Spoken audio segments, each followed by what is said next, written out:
Hello, everybody. Welcome to another Mixed Mental Arts Chats book club. I had there's another stream running that I canceled. It was just a setup error, but hopefully everybody's in the right one. And I will check the other live stream. I don't think anybody's in that one anymore. But yeah, today we're going to talk about one of my favorite Jonathan Haidt books called The Righteous Mind. What is this book about? I'd say it's about morality and how it shapes our political views. And interesting enough, it's not as if our political views are entirely deterministic upon our morality, but there are tendencies. So there are tendencies with the type of morality that you hold that could determine what political view you might have. And it's a really interesting book. One of the really things I love about Jonathan Haidt's writing style is he loves to sum up the great points that he makes throughout the chapters at the very end of the book.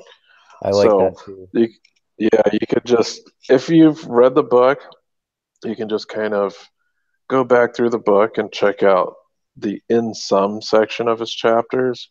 And you're like, oh yeah, I remember he talked about that in this chapter. Let me get a little bit more details. But yeah, it's a awesome book. I would say everybody check it out.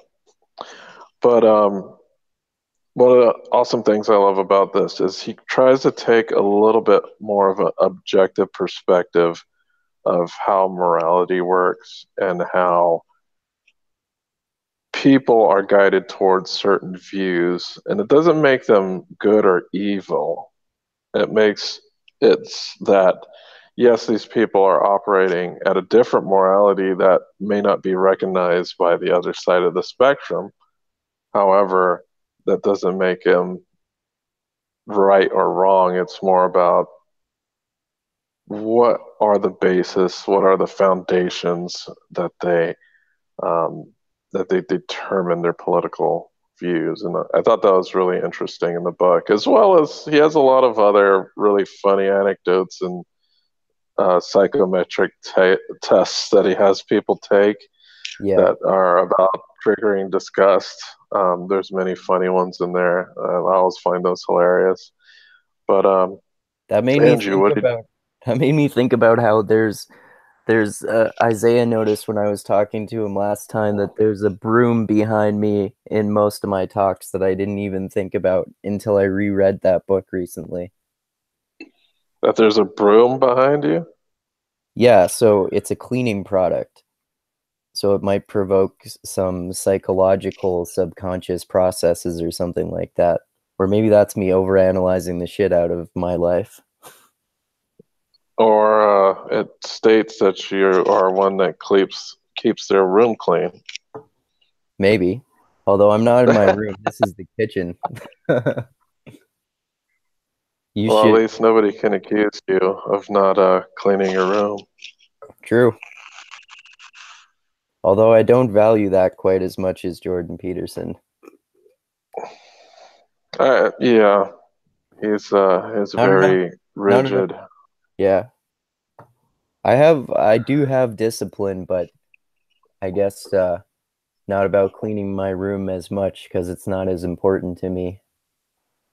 But I'm disciplined about other things. Well, discipline is important in some aspects. Not important. It can be.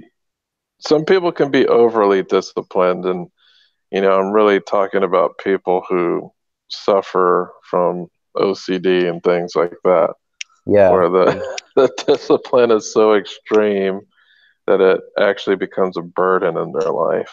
I've definitely been that person before. I've had to deliberately make myself less disciplined because I get obsessive about shit. Yeah, it's something that can happen, unfortunately. Yep.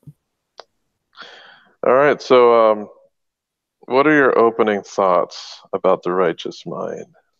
Well, I think it's great that you were mentioning when you were mentioning earlier that you said you recommend this book a lot.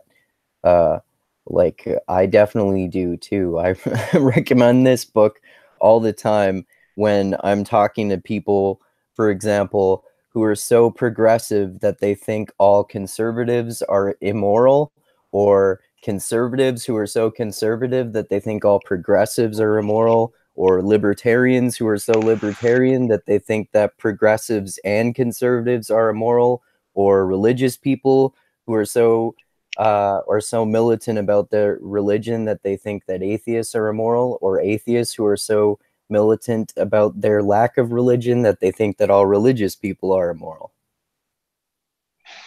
Yeah, it's definitely interesting. I would say this book is definitely for people of the centrist persuasion. Um, People who are ideologically extreme really have a hard time with this material. I find that they're kind of like afraid of it because Yeah, it does criticize both sides and kind of frames them within a moral foundation that yeah, is, for the most part, true, but it's almost as if they don't want to hear that specific truth. And yeah, funny thing is, and this is kind of a conclusion I made after reading the book, is that the more extreme you are, the more morally blind you are to the other extreme. yeah. I totally agree. And then also, the more extreme you are, the more invalid the moral foundations of the other extreme are. So, if you're extreme in one side of the spectrum, you do have a tendency to certain moral foundations. Like, for instance, if you're on the left, you do the care harm foundation is very high, Yep, as in the fairness foundation is very high. And you weigh these things much more heavily along those foundations, while as the right have stronger foundations for authority, loyalty, yep, and sacredness. Um, and the libertarians are kind of like an odd mix of the two yeah, in some respect. But yeah, once you become very narrowly ideological, the moral foundations that you do not prescribe to seem immoral, yeah, like for sure. loyalty at all costs seems immoral. And, it could be authority at all costs, things like that, care and harm, care at all costs, and fairness at all costs can also be damaging. So, if, Yeah, giving people their fair share, like how do you measure that? It's yeah, not something that's easy to measure. for sure. Yeah, like for like if you get too carried away with being concerned about fairness, you can get I know it's an overused phrase, but we were talking earlier about the SJWs and how, like, well, one sort of kind of perspective that helps with Jonathan Haidt for stuff like that, for example, is like you and I were talking earlier about how if you even if you're someone who doesn't like the SJWs, then it's even more important in that case to understand that it's not that they are immoral and they're just a whole bunch of bumbling immoral idiots doing evil shit. It's that they have different values, and they have very they value these values a hell of a lot, and they value them so much that the other moral foundations of people in different political parties, as Jonathan Haidt would talk about in the book, they're morally blind to those moral foundations. Yeah, and the thing is, being blind to those foundations doesn't make them incorrect or evil. Yeah, of It just course. means you do not see that morality, or at least see their justification or reasoning behind certain values that they might hold. Yeah. Yeah, exactly. So, so there, I did highlight a couple quotes from the book. One interesting thing about Jonathan Haidt is that he's very much into group selection, Yeah. and he's one of the proponents in Hey, here's Ed. supporting. Hey, Ed. Hey, Hey, Ed. how are you? Good, Turning it are you? off. Doing pretty good. Sorry, I interrupted you, Desi. Oh yeah, so I was saying that Haidt is one of the proponents of group selection. I know there's a lot of people that take a very mathematical and anti-group selection stance, but he pulls some interesting because it's not that he's just basing this on nothing. He's definitely talks about DSW, David Sloan Wilson, Yep. and E.O. Wilson, who, and E.O. Wilson is interesting because he was firmly against it for quite a long time. And then he actually started to come around um, when DSW argued the possibilities of group selection. But what did you have any comments on his love of group selection? Because I know it's a very contentious um, outcome, or at least what people really like to argue against it and debunk it quite a bit. Yeah. Well, I mean, there is a really interesting debate about this too. Like, obviously, group selection is one of the ideas that Hunter talks about a lot with the work of people like Jonathan Haidt and David Sloan Wilson, and then I'm sure you're aware, Ed, obviously of yeah, we were talking about recently actually about Jonathan Haidt's debate with people like Sam Harris about it, and how there are people there are reasons to have problems with it, like the it's the free rider problem, they say, right? So that Hmm. there can be one person who benefits from group adaptations but doesn't contribute anything to the group. So then, obviously, of course, one of the main aspects of the argument around group selection is that if group selection is a valid theory, then people have used this to argue for the evolutionary utility of religion. And then some people argue that it's an evolutionary adaptation, and then other people argue that it's a byproduct or a misappropriation of a different adaptation.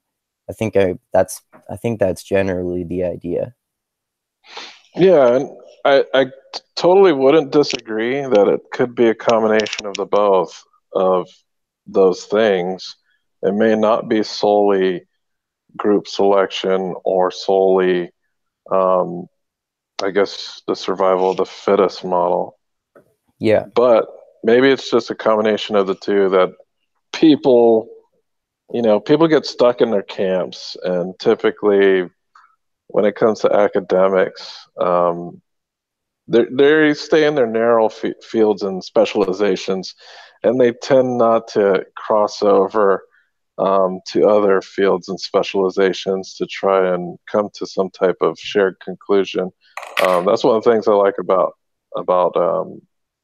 Sapolsky, is he Yeah. really tries to take a look at different fields and uses the knowledge from those fields to come to some type of conclusion where you can take all these fields of knowledge, mend them together, and create like this large debate about ideas and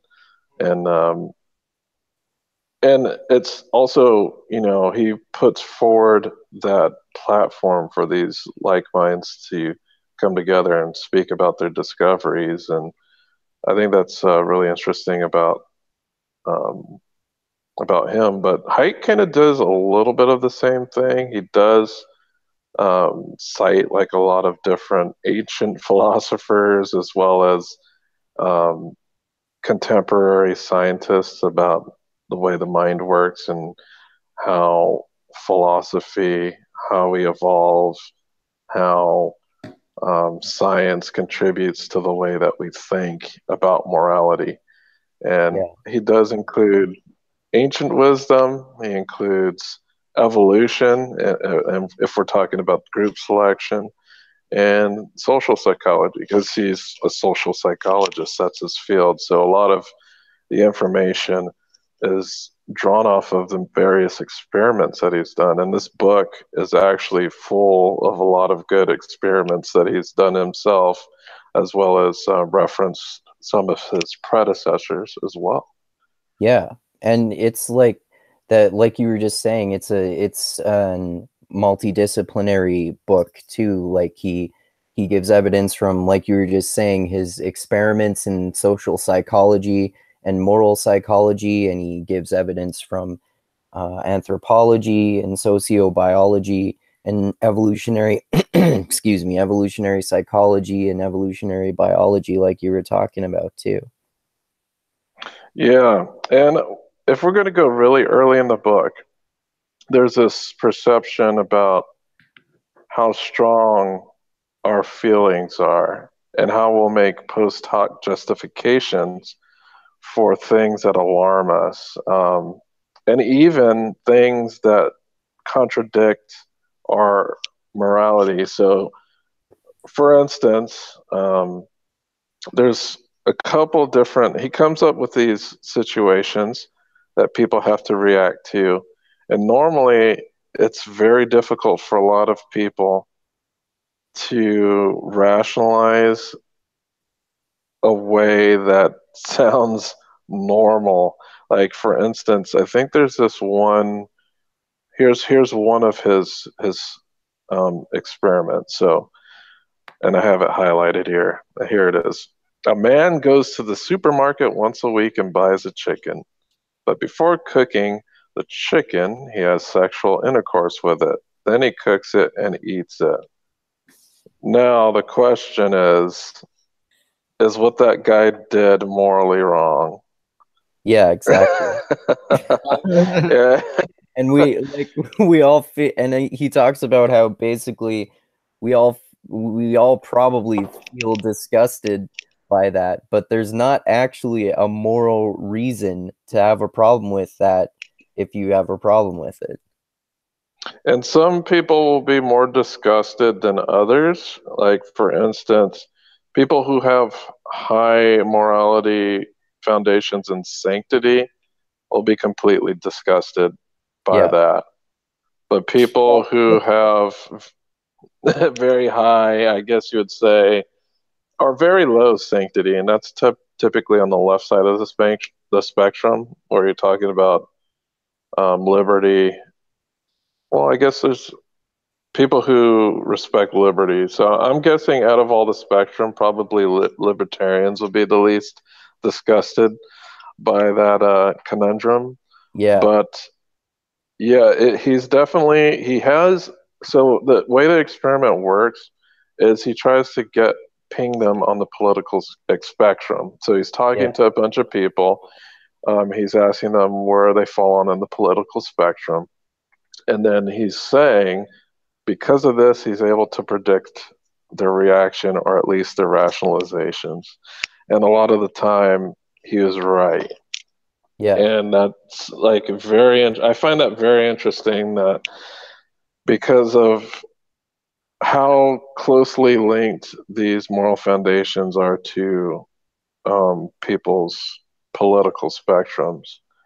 And it's almost deterministic in a way, but even then, people change political spectrums occasionally. Doesn't yeah, happen a whole lot, but people do. People sometimes become far right, and then they'll go far left. I've yeah. seen it. There are people and speakers that have heard that were like Nazis, and now they're like super liberal Yeah, to like or an the extreme opposite. degree. Yeah, so Yeah. it does happen, but It it's seems like interesting.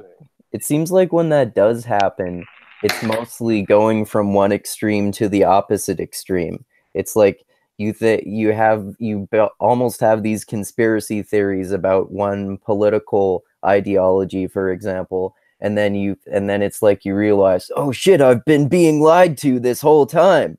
They fucking betrayed me. Go on the opposite end of the spectrum.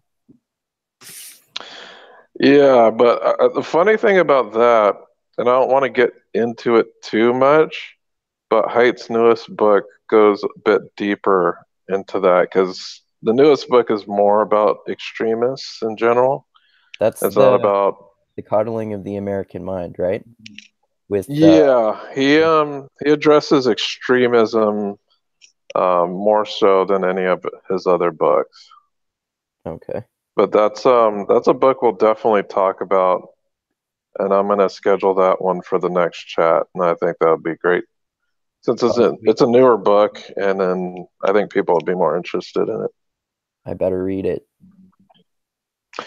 Yeah, Ed, did you read The Righteous Mind yet? No, I've never read it. I've just seen it. You got to read that book. It's great. Yeah, it's pretty awesome. It's definitely a persuasive thesis that he throws out, though, that we kind of backfill our reasoning. We have our intuitions, and then we data mine our brains for our justifications for those intuitions. I mean, that seems so plausible to me. Yeah, you kind of get an initial feeling, and then you work on in your own mind to justify it.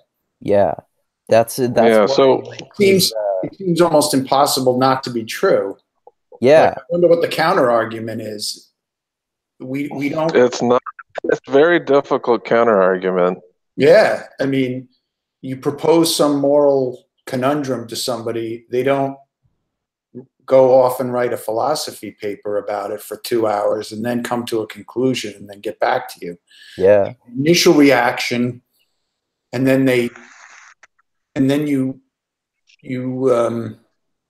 think to yourself, well, like, why did I have that reaction? Oh yeah, that's right, because so-and-so said that in that book, or so-and-so said that in that lecture. And then you use that as your evidence, and you build your own argument in your own head. I mean, it seems so obvious it doesn't even need to be stated almost. So it's interesting that it's not extremely popular. It's just reading about it. I think it's because it's uncomfortable for us to acknowledge that we all behave that way, at least from time to time. Like, it's almost unavoidable to just think, oh, I feel this way, and I know of all this evidence that confirms my view that I already had, so let's search that out. Like, it's more uncomfortable to search out alternate sources. That's why. I'm sorry. Go ahead. It's called social intuitionism. Yeah, something like that, I think. I just want to read the first paragraph from Wikipedia because I think it'd be helpful. In moral psychology, social intuitionism is a model that proposes that moral positions and judgments are, one, primarily intuitive. Intuitions come first. Two, rationalized, justified, or otherwise explained after the fact. And three, taken mainly to influence other people. And four, often influenced and sometimes changed by discussing such positions with others. So, yes. But this doesn't this beg the question, then where do intuitions come from? Well, those are like, I think he says in the book that they're basically like automatic instinctive responses.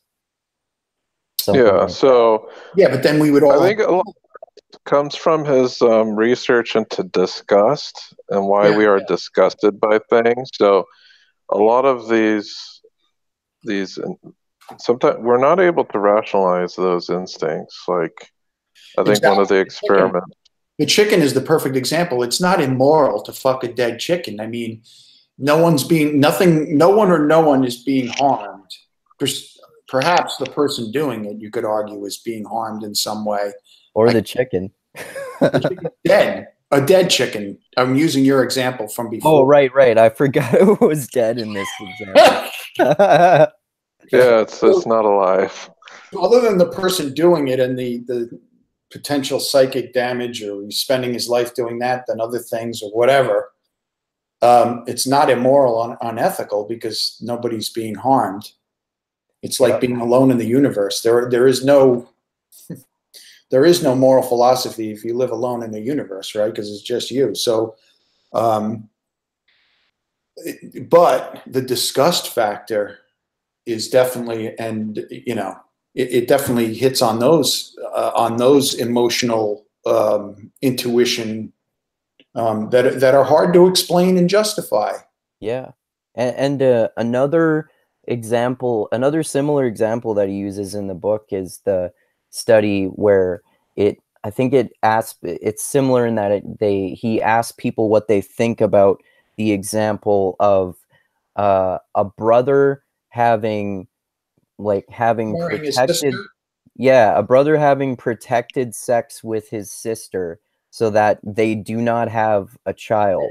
And you have to try to come up with a moral reason for why that's wrong, but you can't really, which is why he uses the great analogy in the book that we mention often now, which is that the way human behavior works is it's like there's a blind man riding an elephant, and the blind man is your prefrontal cortex and your center of judgment and your rational thought and stuff like that, but it's riding on an elephant that's just going all over the place, barely being able to control, and that's your emotions.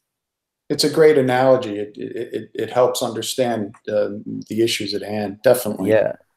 Yeah. It's funny because the Richard Dawkins, Sam Harris, and Matt Dillahunty, I think, were speaking for Pangborn, and it just hit YouTube a week or two ago. And some guy got up and asked a question. He had to write a paper about disgust, and he wrote about us siblings getting married. And there's a 2-minute clip on YouTube if anybody wants to see it, because Dawkins says something pretty funny where he basically says, there shouldn't be a problem. But then he kind of says, oh, well, no, that's right. There shouldn't be a problem. And everybody laughs because he was hesitating. And in fact, Lawrence Krauss has been asked that question publicly. I know he's not a popular figure these days. I don't know if you guys heard that news, but he was accused of sexual assault or something. He grabbed a woman's breast. It just came out. I saw it on Twitter last night. Oh, wow. Well, they were getting their self pictures taken or something. I mean, not that we want to get off topic, but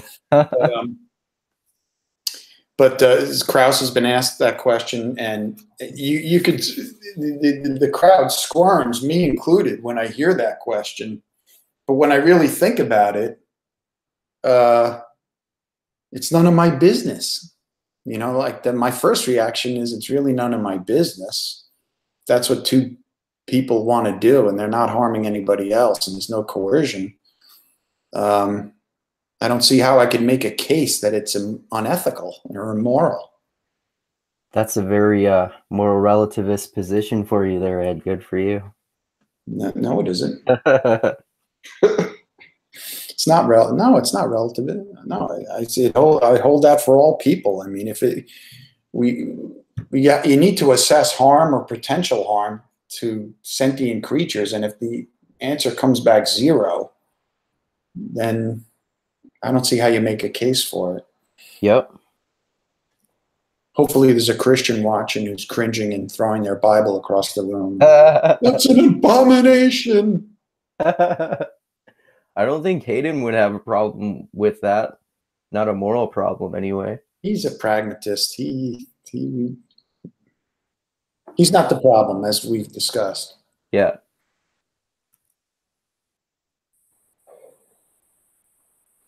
But I think that in Haidt's first podcast with Harris, they discussed this book, because the elephant and the rider analogy was familiar to me. So I definitely heard Haidt talk about that. Yeah, this is, so let me ask you guys, because you read the book. I mean, does he prescribe anything to help get through this? I mean, is it more just a matter to understand that you're backfilling your initial gut reaction, and that cooler head should prevail? In other words, what prescriptions does he give to Well, there really isn't one, because it's kind of impossible to avoid. But he says that it's not really something that you can't avoid your culture. So one of the things that he mentioned.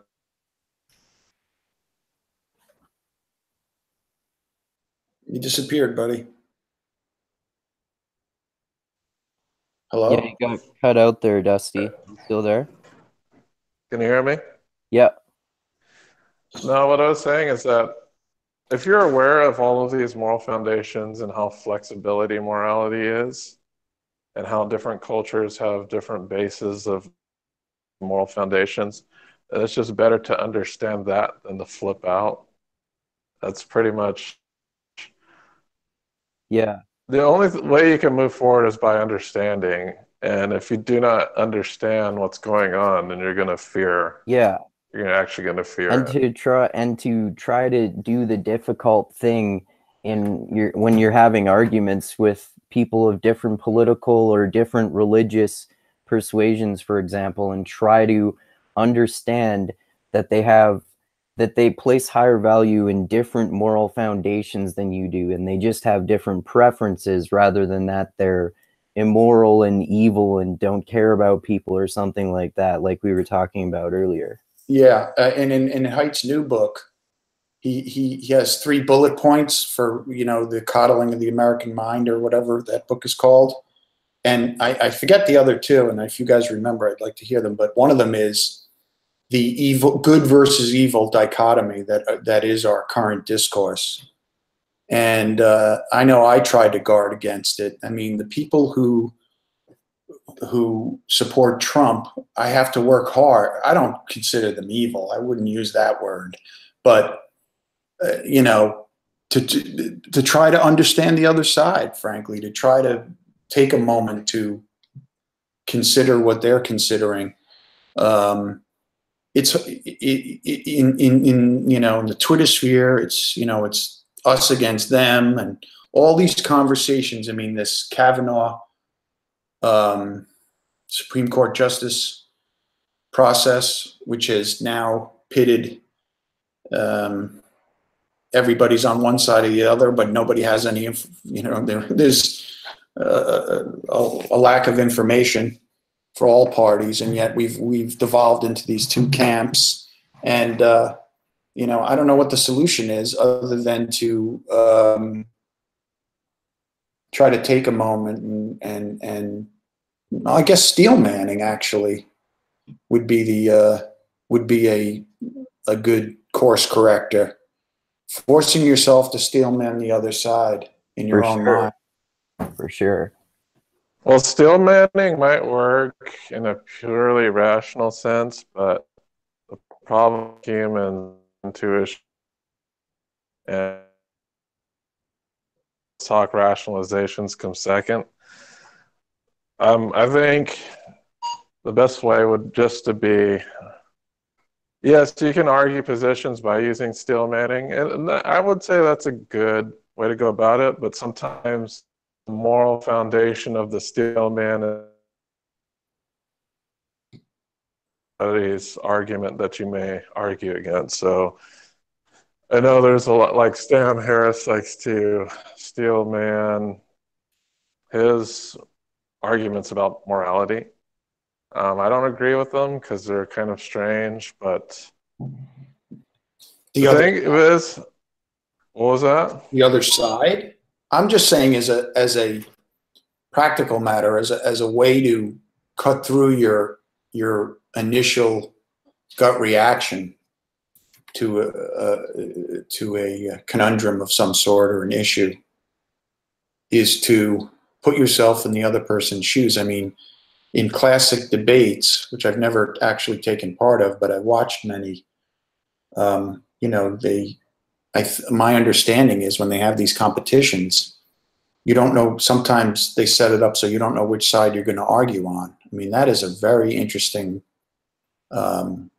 way to develop a skill. That's pretty cool.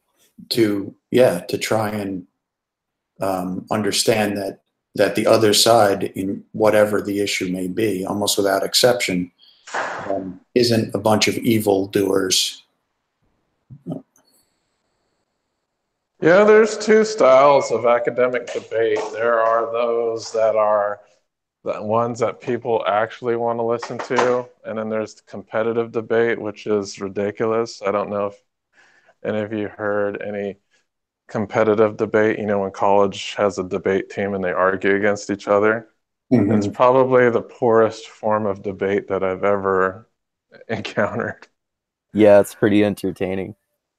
It's ridiculous. It's like, it's so coddled with rules that your score is based off of how many points you can pull up in a specific amount of time. So yeah, it's basically people speaking like the Micro Machine Man for 5 minutes. And they're not really arguing. Not forgetting anything. They're just is what your point is. Yeah, there's a couple different types of debate styles, but I think steel manning is good, but also when you do steel man, you have to understand the moral foundations of the person you are still.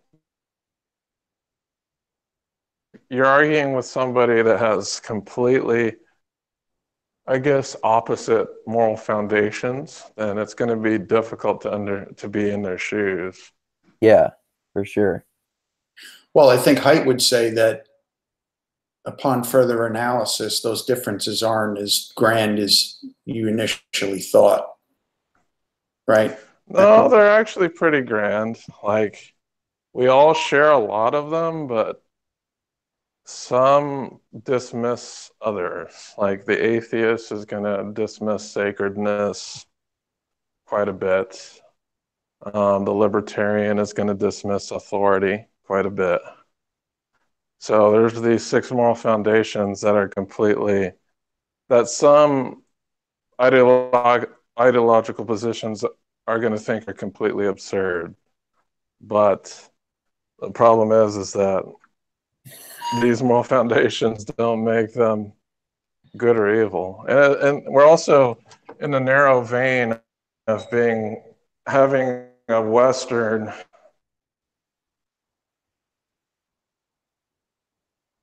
talk to people that aren't brought up in this Western moral foundation system. We're going to think they're wrong. And they might not necessarily be wrong. It's just that they live their life differently. And they value different tenets of morality more than we do. Yeah, exactly. That's why you're just reminding me of how he talks in the book about that acronym that we've talked about before, that the people from what he calls weird culture, Western educated, industrialized, rich, democratic culture. Yeah, that's certainly a lot of our research is skewed by that. And since we're skewed by weird culture, and a lot of our research subjects are well within that culture, a lot of our research around social psychology is not completely accurate to the entire world. Yeah, for sure.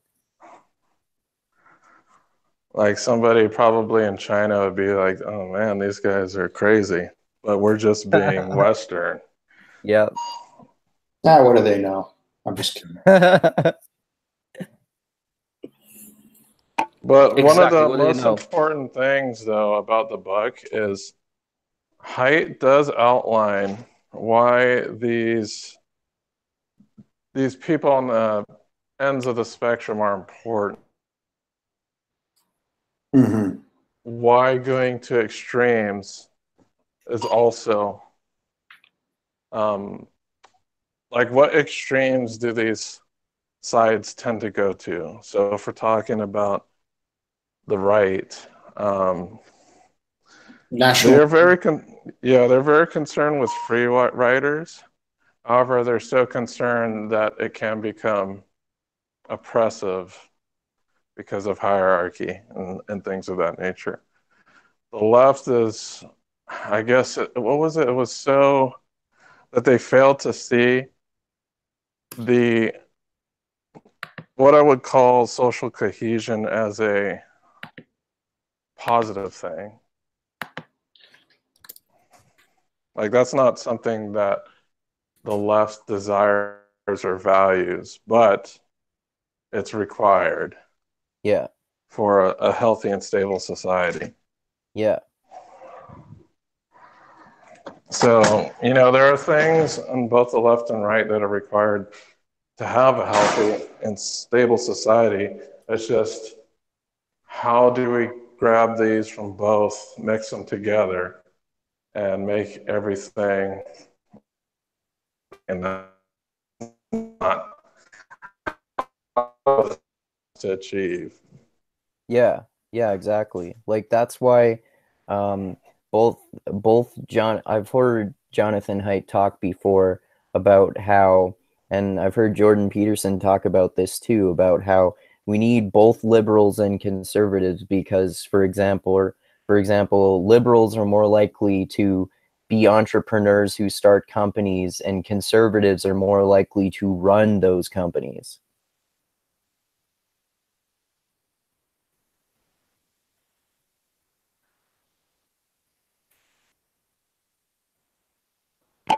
Yes. Any Agreed. extreme is bad because you're discarding parts of the system that are unknowingly beneficial. Yeah. In an extreme way. And because of that, that's why problems occur, because there's no balance in the society. So if we're talking about like extreme liberal policies, I think I don't know, Amazon's been coming up a lot on the Mixed Mill Arts webpage. And I'm like one of the few Amazon defenders. And Yeah. I think there's this one guy who's like, well, Amazon has billions of dollars and there are thousands of employees on government assistance. So we should make Amazon pay employees more. Statistics that are left out of this narrative. Like, are these full-time employees? How many kids do these employees have? How much debt does this person in? And is this person living above their means?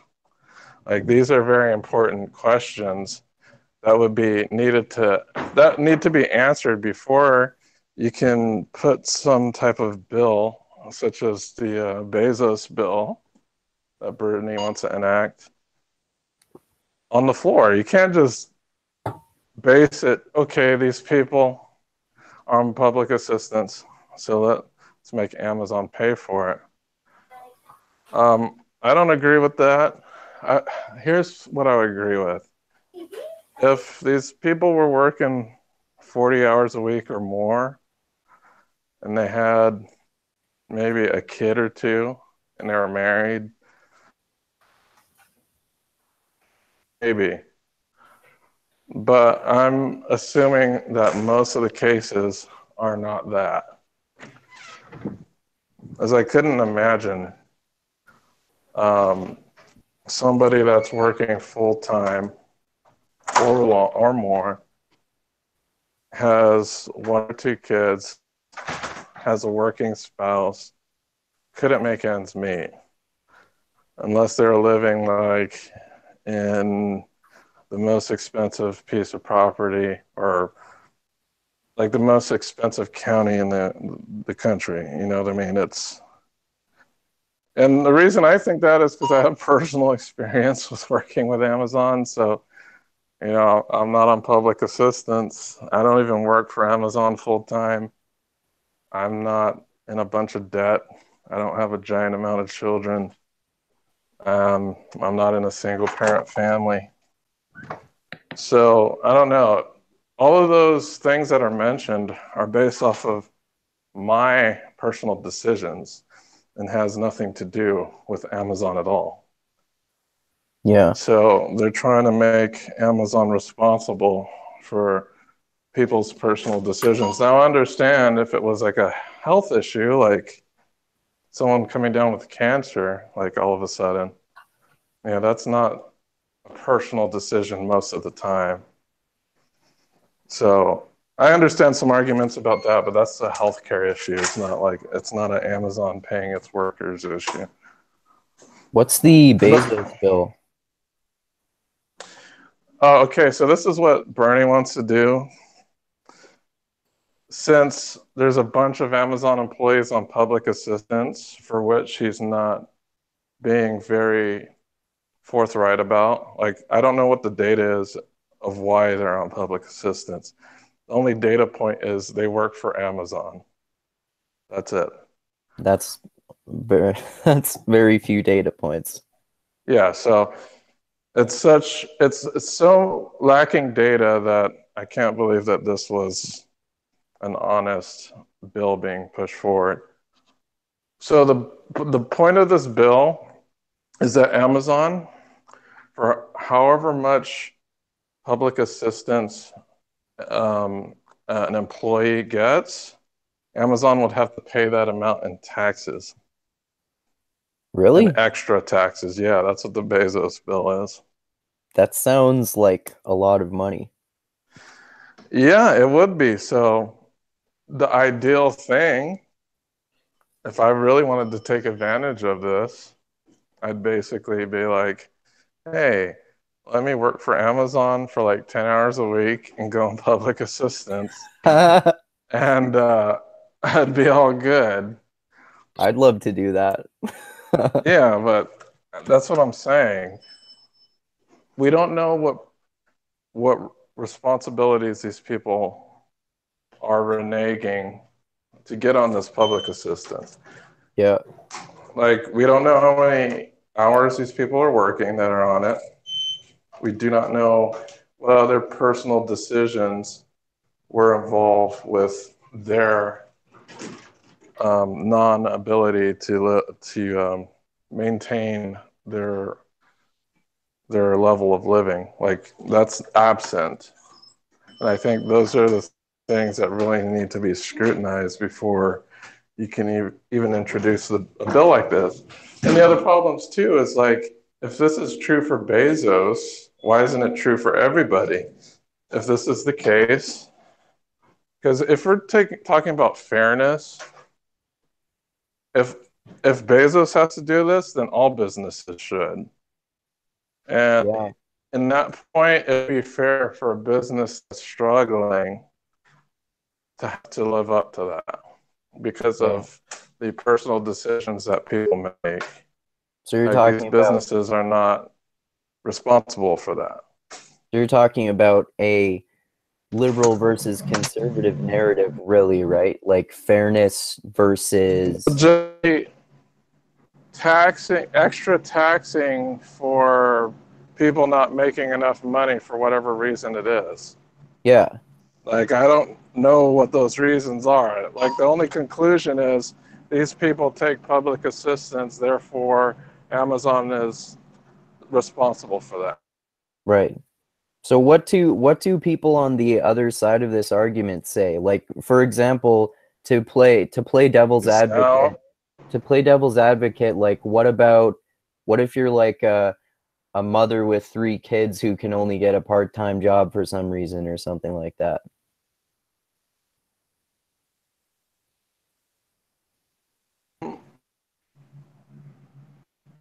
And that's a public assistance.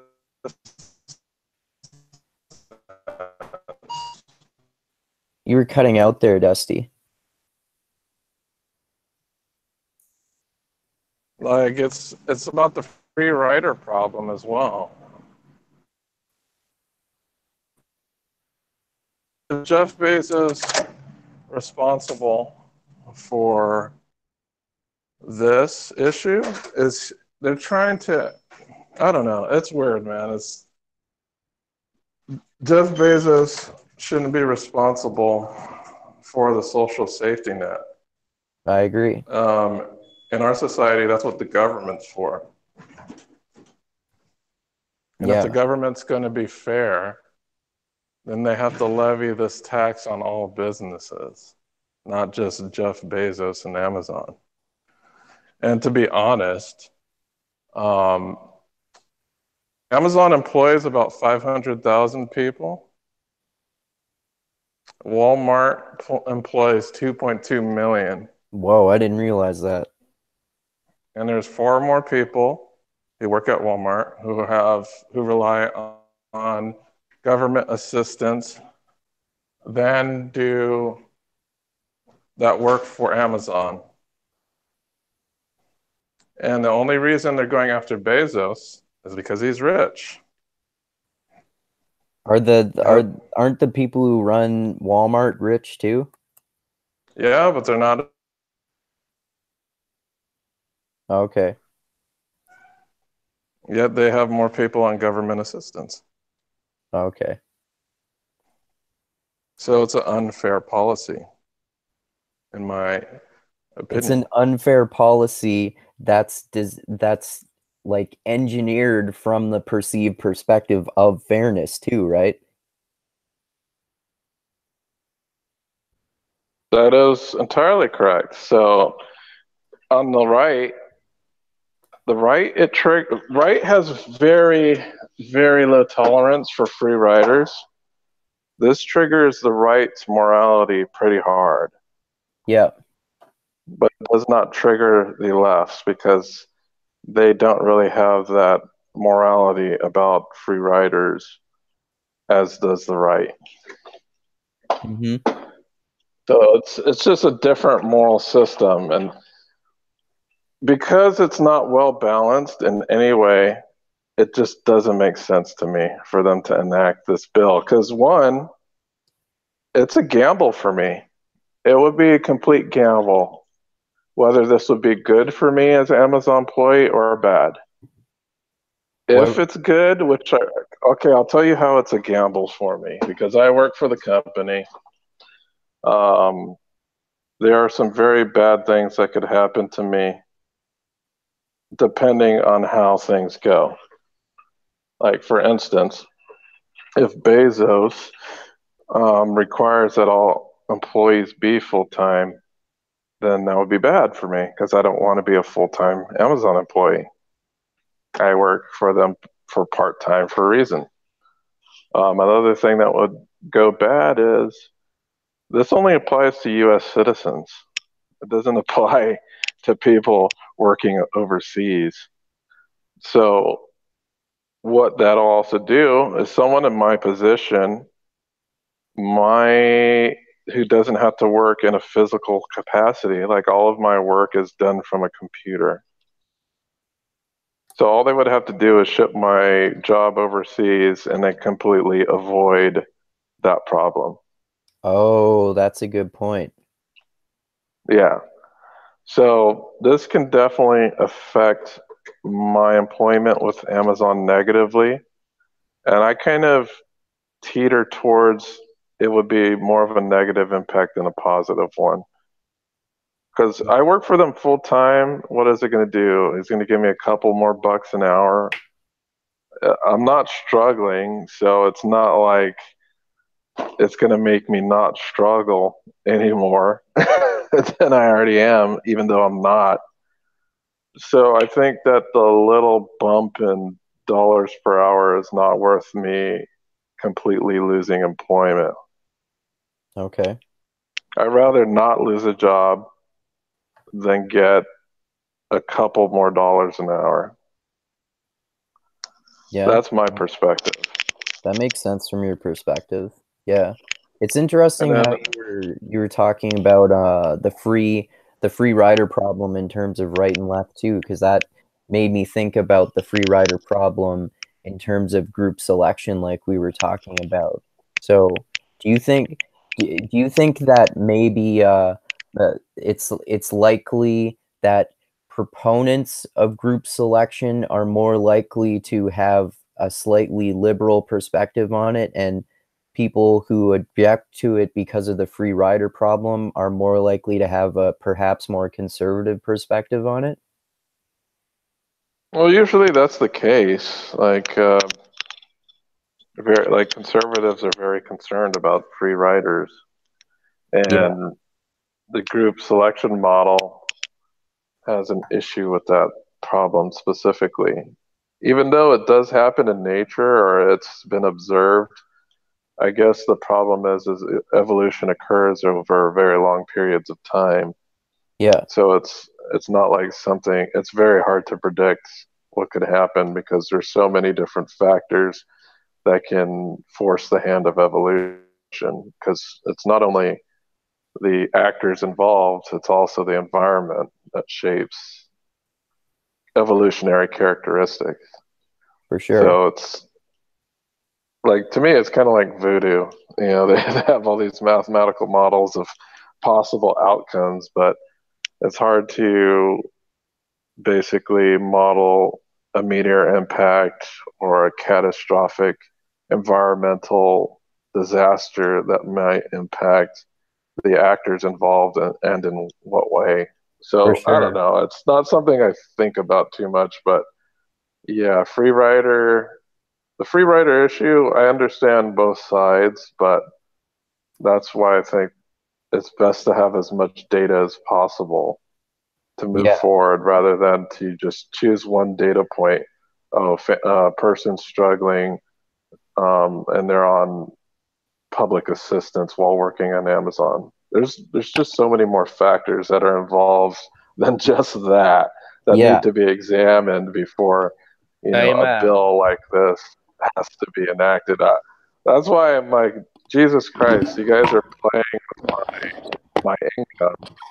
This Bezos bill is playing with my income, and every time I hear people talk about it, I'm very vocal about it, and that's because these are people that have no connection with Amazon. They don't rely on Amazon for their income at all, yet they have so much input about my destiny. I was like, Jesus Christ, you guys shut the fuck up. You guys don't know what you're talking about. There's so many different things that can be involved of why someone might be on public assistance that, it's not just Amazon. There's a bunch of different issues. Like Amazon is the last in line. That's the last thing to question before you question why a person is on public assistance. Yeah. There's so many different questions that need to be asked before you point your finger at Amazon. They're pretty much the last resort. Well, that's the last question that should be asked. That's the kind of thing. That's why Jonathan Haidt talks about these sorts of issues from a multidisciplinary approach, analyzing a variety of different factors when you're examining someone's behavior. Like, obviously, if you just examine whether someone is on public assistance or not, then, like you were saying, you have to examine why they're on public assistance, what their life is, what choices they're making, and all those sort of factors that you mentioned. Yeah, I also wanted to give some context to Ed, because I know Haidt's been a contentious figure amongst Harris fans, and there's a very big reason, because he basically blasts the Four Horsemen in The Righteous Mind. Yeah, I think there's a whole chapter on it, isn't there, Andrew? Yeah, he talks specifically about the new atheists in one chapter. Yeah, well, I want to hear more, but I heard him give a speech about that particular chapter, and it's been months since I listened to it. But it's an interesting chapter. He got some of the arguments wrong, and he played hide the ball with some stuff. But no, I mean, anyway, go ahead. I didn't want to interrupt. Yeah, he may have. Like, it's not like all of the stuff that he's talking about is settled science. and there shouldn't be any. There's no such thing as subtle science. I know conservatives love to use that with the environmental argument, Yeah. but yeah, science is always evolving and changing and updating, no matter what. Yeah. But I would say I'm at looking. least there's yeah, at least there's still some scientific principles underlying that you can follow. But um, yeah, man, I love this book. I wish I had a physical copy. I'd read it again. I checked it out twice from the library because I didn't finish it in the days allotted. But I wish I had bought the physical copy. I read it as an ebook before, and then I listened to it as an audiobook more recently. It's interesting hearing Jonathan Haidt himself explain these ideas too. And do you want to talk about some of the? Sorry. Was he reading the ebook? Yeah, he read it himself. Oh, okay. I think it's the happiness hypothesis people have a problem with. Yeah.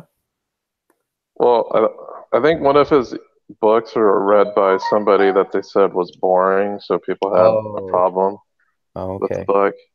I don't know too many details, but Okay. that's what I've heard.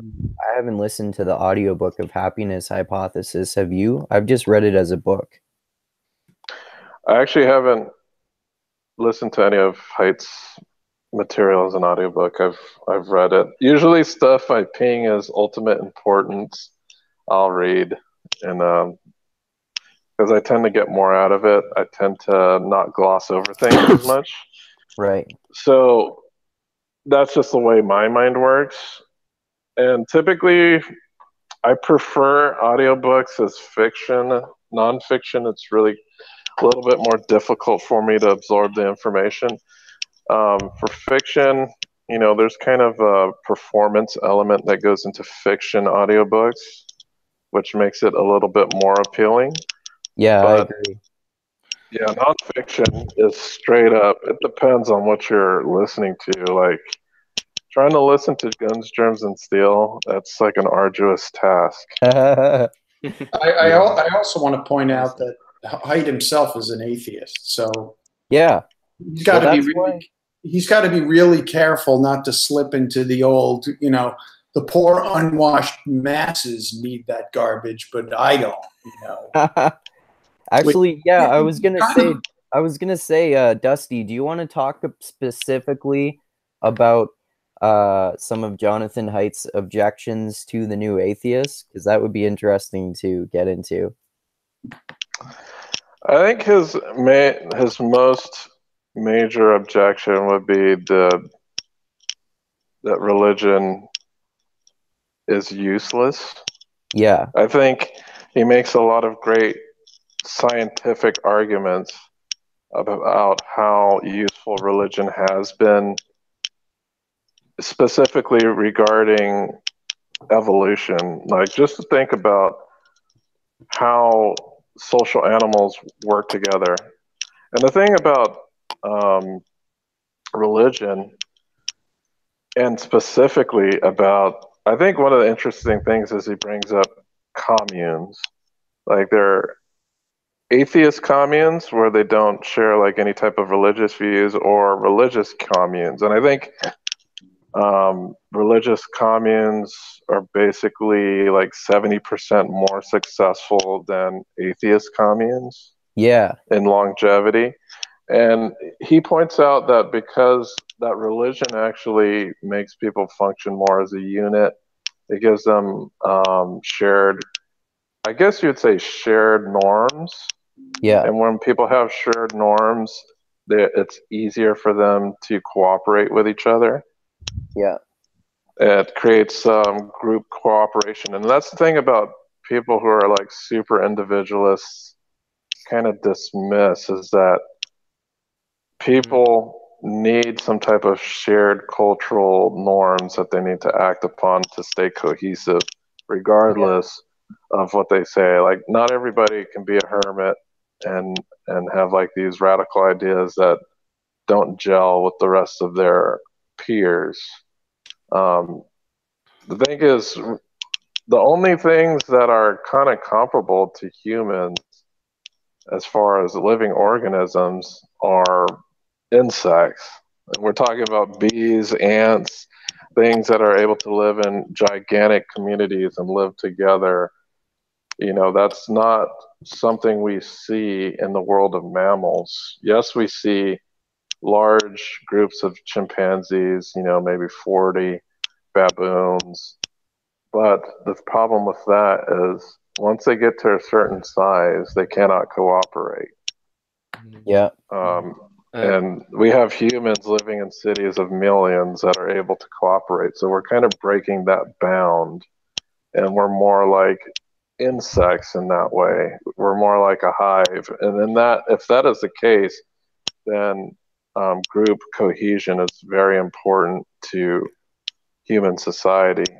Yeah, and that's why that's why, like we were talking about earlier, Jonathan Haidt, and then also people like David Sloan Wilson make arguments from the perspective of evolutionary utility, and people in realms of investigation like sociobiology too. And so, like, saying that it was a way to enhance group cooperation, like you were talking about, which is one of the things that perhaps allowed the human species to thrive as much as it has, especially in comparison to other mammals, like you were talking about.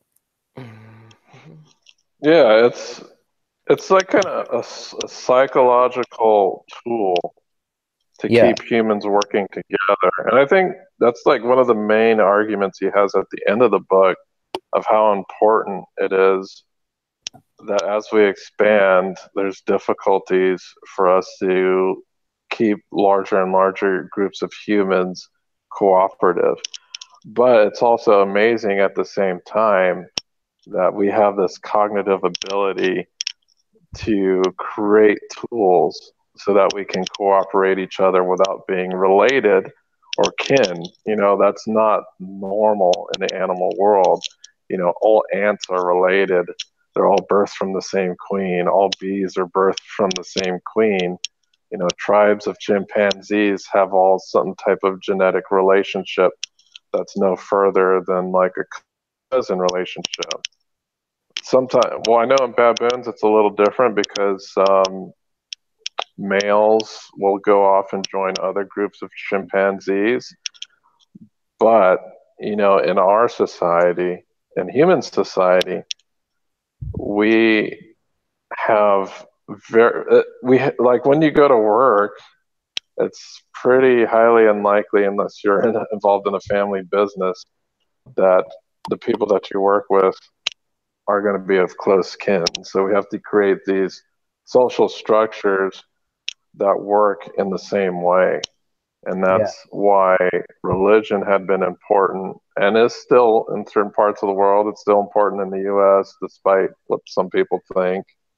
And that's just the tool. And, you know, it's like Haidt said about the communes, the atheist communes and the religious communes. And we're not talking about cults. We're just talking about, you know, people working as a group to kind of live life, you know, Amish and, you know, things like that.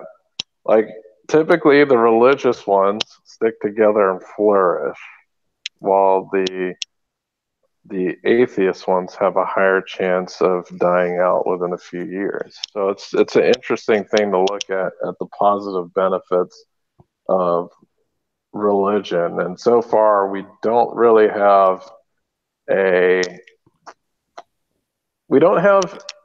tool yet that trumps that cooperative nature of these religions yet. It's not there. Right. So I think it's kind of dangerous to progress in a way when we don't have that tool. We don't know what type of effects on society it'll have. I guess we're kind of seeing some of it with all the division, but yeah, it's kind of important. I'm not going to knock on people who want to be religious at all. I see them as important parts of the society, even though I don't partake in that particular part of society. Well, that's why, I think it's so important where to just create your own cultures and participating in cultures where you can tolerate each other enough to have conversations with people, whether they're religious or not, or whether they're in a different political ideology than you or not. And that's one thing that the righteous mind can help with. It can help you understand that if you have a problem with religion, it doesn't necessarily mean that religious people are immoral. And I mean, obviously, the opposite is true as well. There can be religious people who think that people are immoral if they're not religious, and neither of those is true. Just a couple of things on Haidt's thesis. I mean, no new atheist I'm aware of or would disagree that religion is an artifact of our biology and our evolutionary past, and was a help, a net help in some way, as groups of people, the size of the groups increased. Yeah. So no one. First of all, nobody would disagree with that. To say that it's now a good thing today is, I could make a naturalistic fallacy argument that just because it's in our evolutionary past doesn't make it a good thing. And the world isn't all one religion. So, to quote Harris, the world has been shattered and balkanized by these separate moral communities. But these communities have also been brought together by group cooperation. Yeah, that group. What about the out group? That's one of the problems with that's fostered the division as well, right? But there can be division regardless of whether someone's religious or not too. Like, atheistic Christians and atheistic liberals hate each other too. So it's not like it's religion in particular. That's another thing we're divided over. Correct? Yes. Right. So I mean, first point, it's a naturalistic fallacy, I think. Second point is,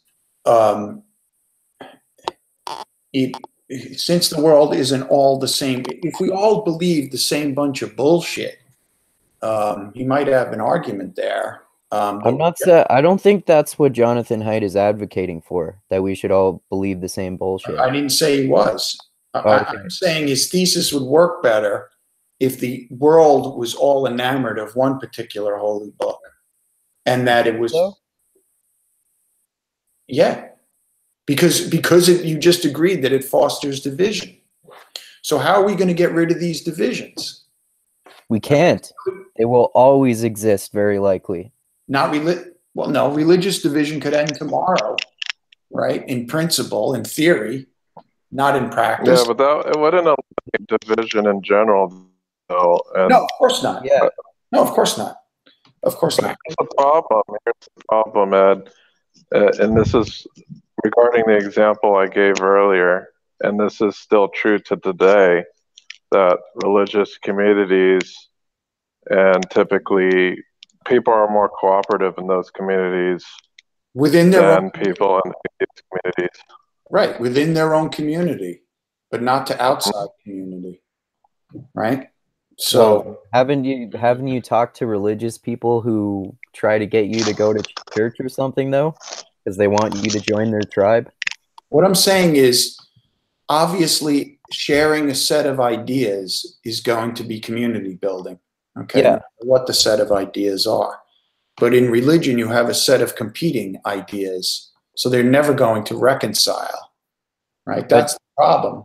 So ideas will always be competing. The problem with people in general, though, because there are competing ideas whether there's religion or not. I agree with that. I'm narrowly talking about the problem of religion. He characterized the new atheists as them simplifying religion as just a bunch of crazy, unsubstantiated beliefs. And his point is it's a hell of a lot more complex than that. It's community building and all the rest of it. I mean, who would deny that? Of course, that's all true. But if the end, we're never going to get to the end game of being a global, harmonious. There's not going to be one. I think an end game of being a global, harmonious society is not going to happen. I agree. The environment doesn't permit it. The moral psychologists, those are the kind of things that they're thinking about, I hope.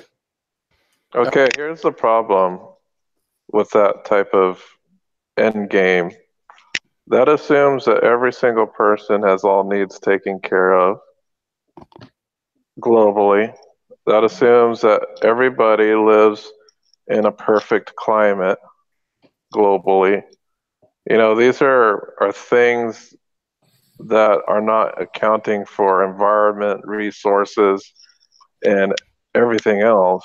It's just on this planet, it's not possible for everybody to live the same way. Like, you can't have an Inuit living in the same way that somebody lives in the Sahara. And it's not likely that they're ever going to share the same values, and that's simply because of the environmental influence on their culture. Yeah, exactly. Like they come from different environments, and this helps construct their culture, which helps lead to different values, like exactly like you were just saying. No, I don't agree with that. There's also one thing, guys. Excuse me, Polish Christian Bear here. Yes, there's one thing that he ridiculously profoundly just said in one place. My book is descriptive. It's not normative.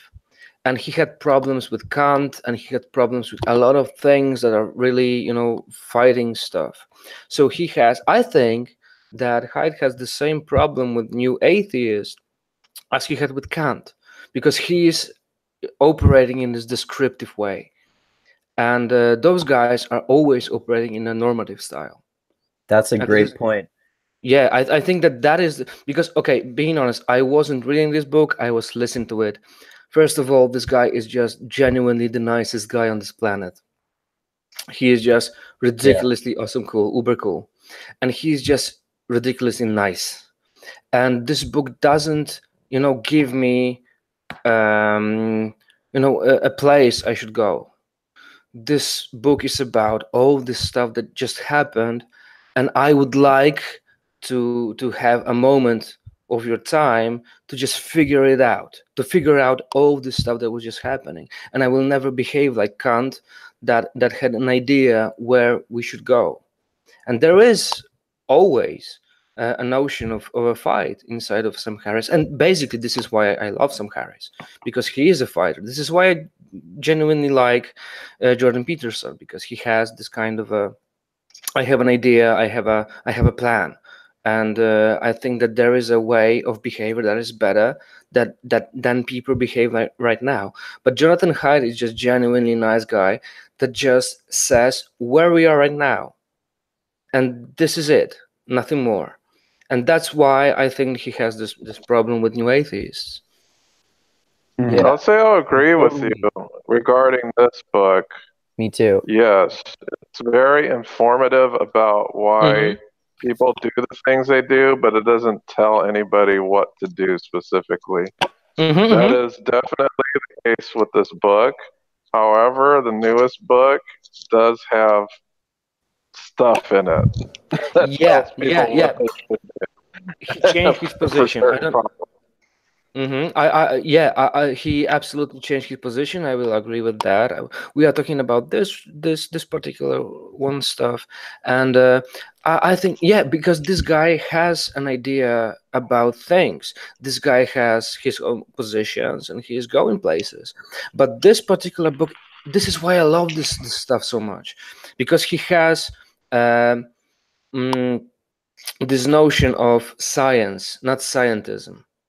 Yeah, I mean, he is very close to what Hunter is saying. Yeah, that there are just so much data around this planet, and we just start to understand it so much better than people 50 years ago. And this book is about that. I'm not saying that this guy particular is about that, but okay, so this is a project that, yeah, I'm a little bit, it's a great stuff, and I would like to make stuff like that. Yeah, why not? Yeah, Haidt is very much, I guess you would call him a centrist, because that's how he approaches this book. And I don't think this book could have credibility if he didn't approach it in that way, since there is a lot of analysis of political ideology in the book. I think that's the only way you can really approach these issues. I can't say he's unbiased, because he did state that he was very much a liberal before he traveled to India.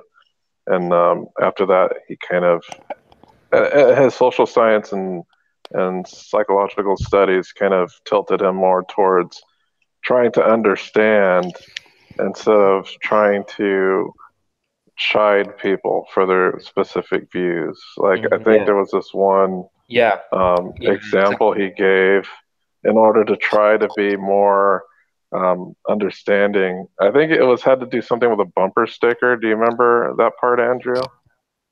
No, I don't remember. I don't remember that specific part. I remember him talking about his experience when he was living in India, though, like talking about how he went into that with his liberal perspective of thinking that, for example, the way the caste system was organized and the way that he experienced when it was there was immoral to him before he went there.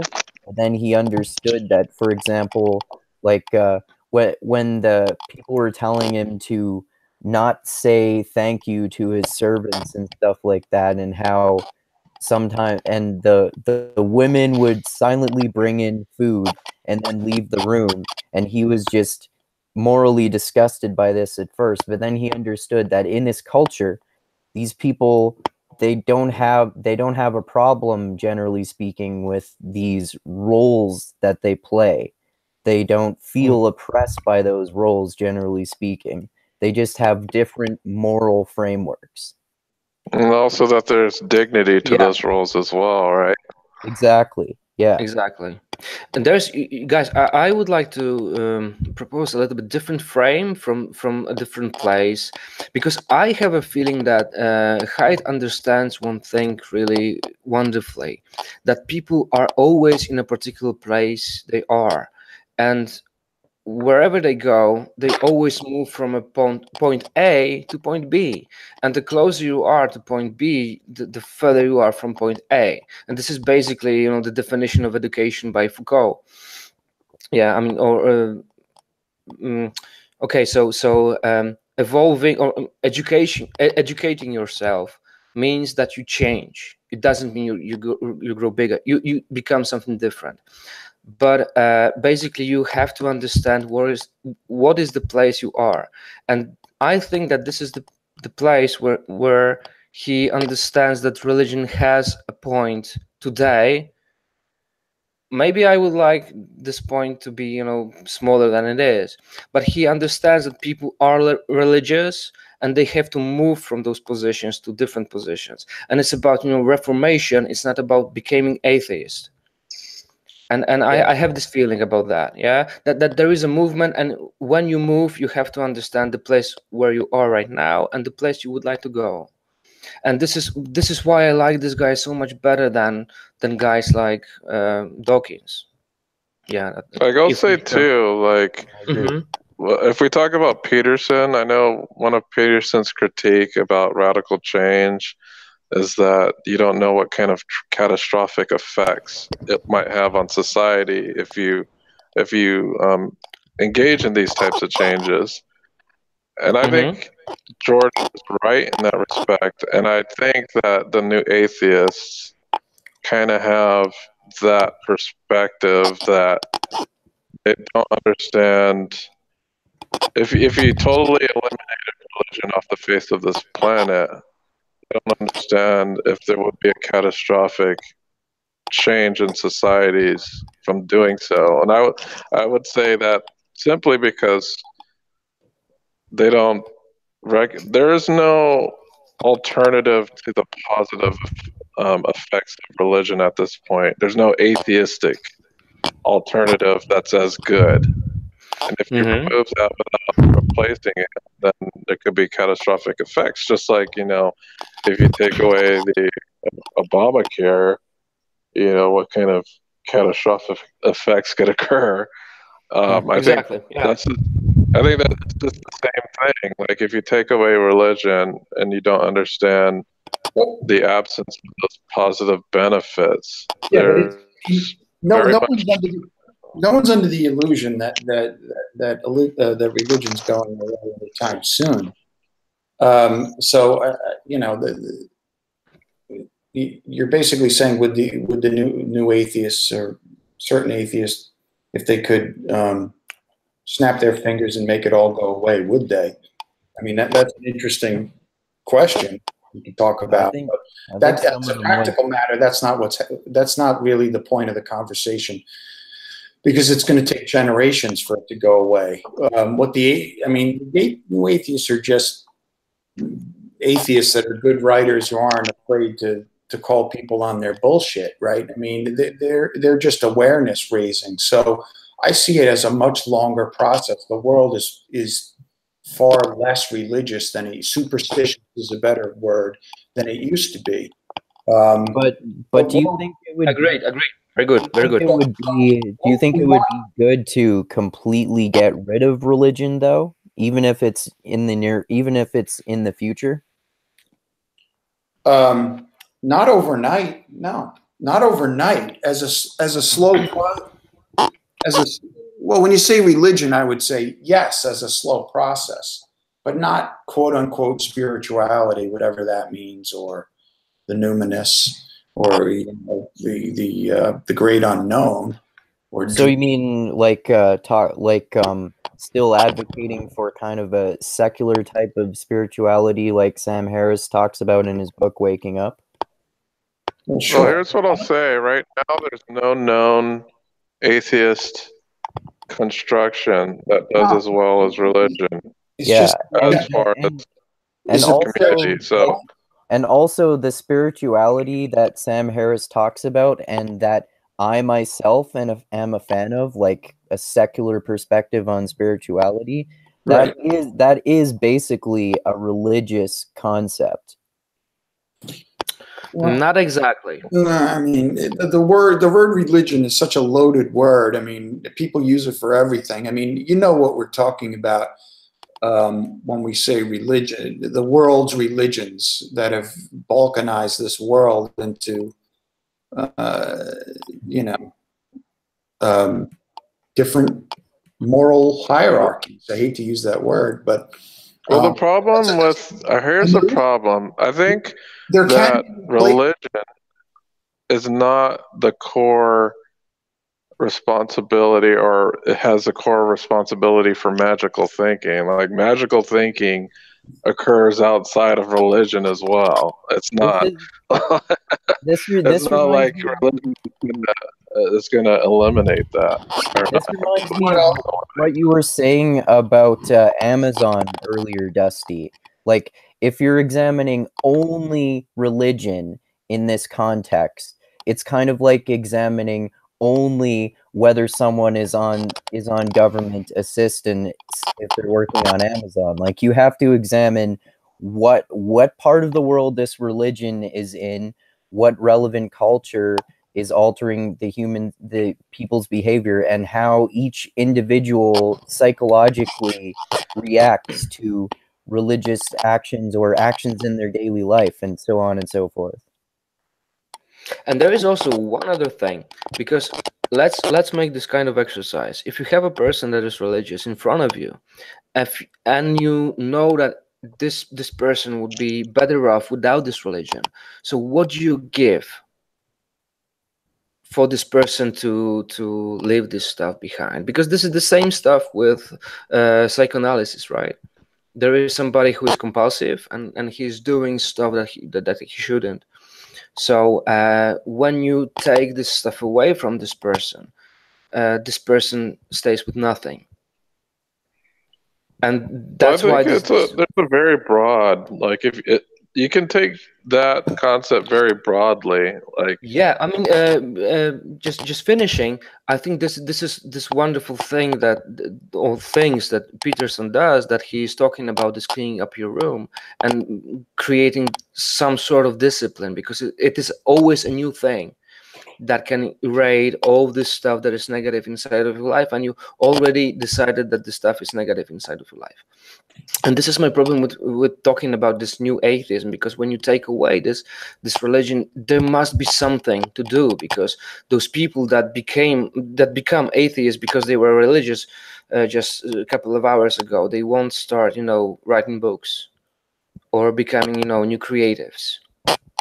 And that's the most important thing for me privately about all this stuff. Well, also just to support Ed's side of the argument here for a minute too, though, like, for example, I think if I remember correctly, I think Dusty shares my experience that we both used to be militant atheists at one point, but we had more we're more religious at one point, and since we become atheists, we were militant, or at least I was, and then I stopped being militant, and I didn't need any particular specific ideology to replace my lack of religion.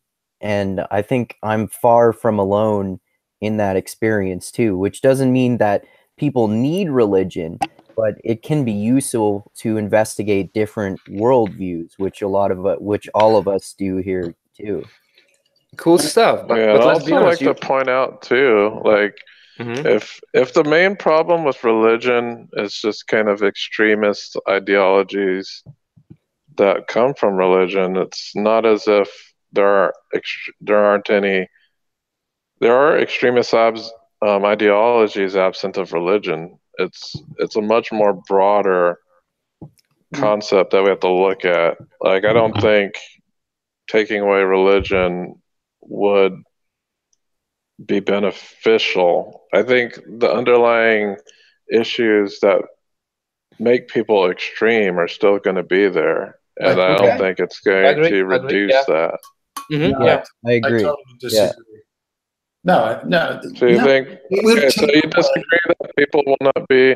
It would take less away a subset of irrational beliefs and behaviors. A subset. What are rational beliefs, though? Of whether they have religion or not. What? No.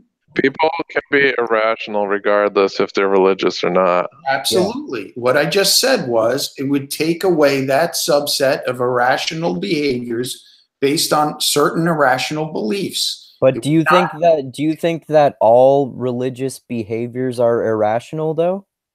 Military dictators would still be around whether we got religion gone tomorrow or not, right? North Korea, well, he's worshipped as a god. Using something like North Korea as an example, I mean, what are we actually discussing here? The new atheists are not for eliminating religion tomorrow. That is not on the table. That's just a thought exercise. What would the world be like if everybody knew this was all bullshit and treated those books just like any other books in the fiction section of the bookstore or the library? That's an interesting thing to discuss, and I'm happy to do it. But that's not the real world, right? What the new atheists are doing are just awareness raising and trying to speed up the process to reduce the harm to that subset of beliefs that fall under the category of religion. Okay, but I think that like it seems like maybe you're saying, or at least maybe the new atheists often argue that people in general would be more rational if eventually one day in the future we completely got rid of religion. And it seems like Jonathan Haidt, for example, in his book, The Righteous Mind, gives a lot of evidence and reasonable arguments for why that wouldn't be the case.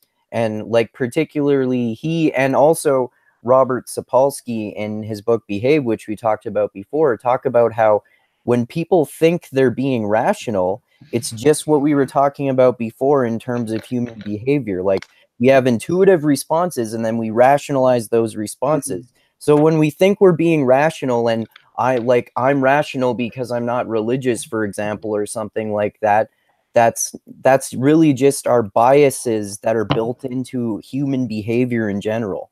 Right, but children are raised to believe this stuff. They're already contaminated by these irrationality, and it's built in. If that was eliminated, right? How many teenagers in the most Christian parts of America commit suicide because they've learned all along that being gay is wrong or what have you? All right, so that to a large less and less every year, less and less every year.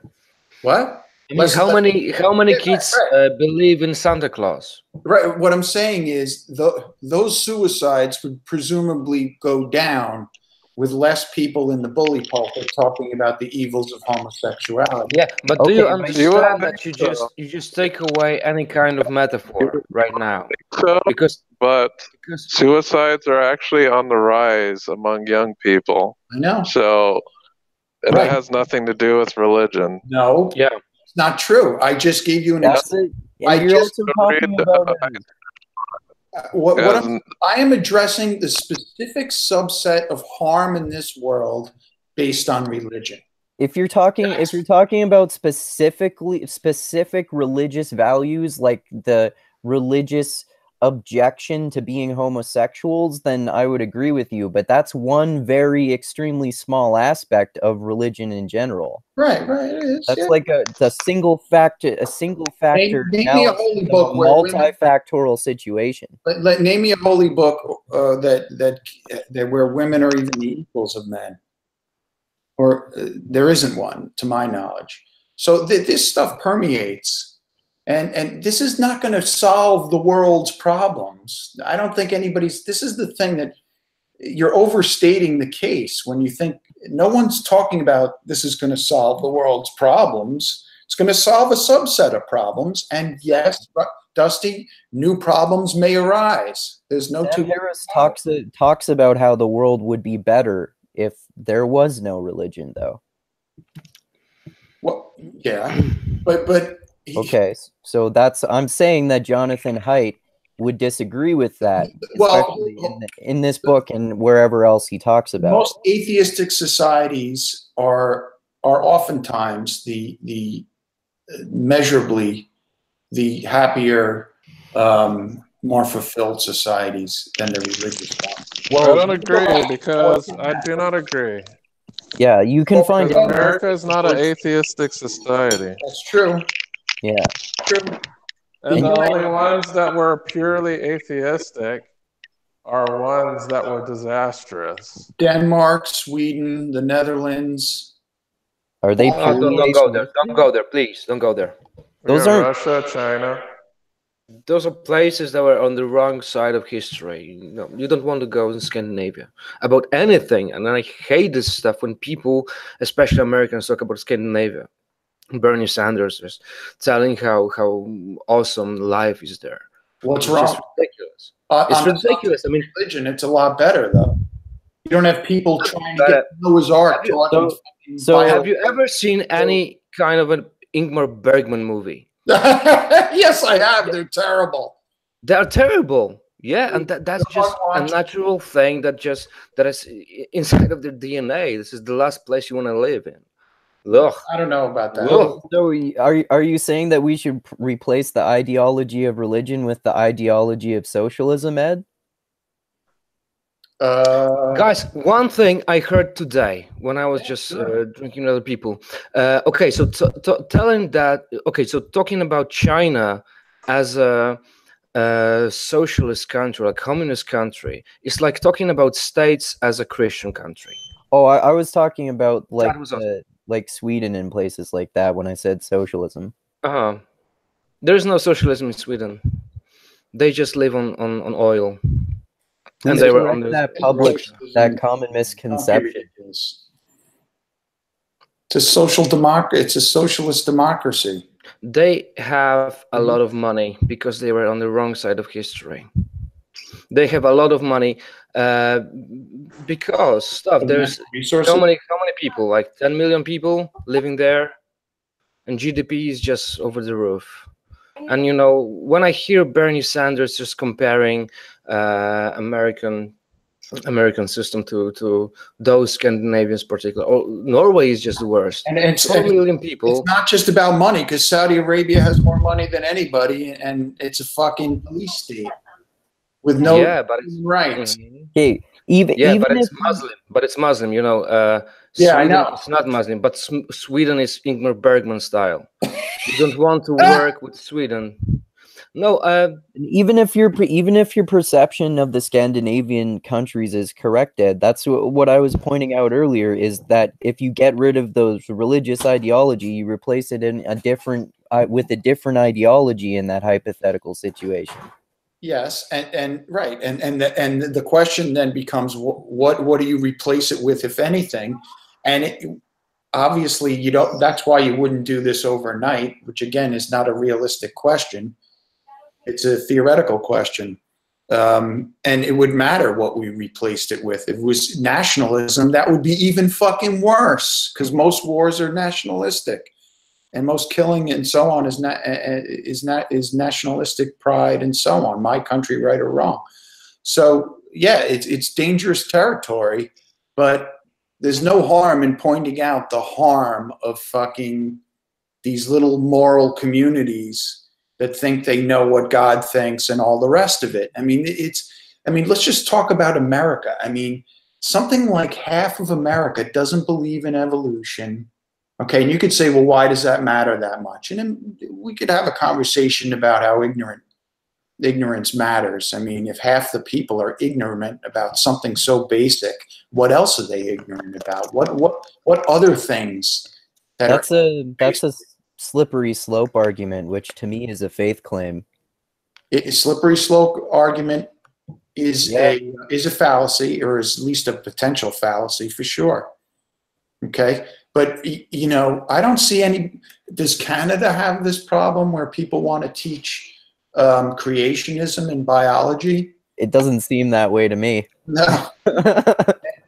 It's not a good thing. I mean, to argue that it's a good thing is crazy talk. And now, so, you know, then someone come into the room and say, look, why don't we just make up a religion right now that'd be better than any religion ever devised, with almost no downside and all upside, and we just start teaching the next generation to believe it.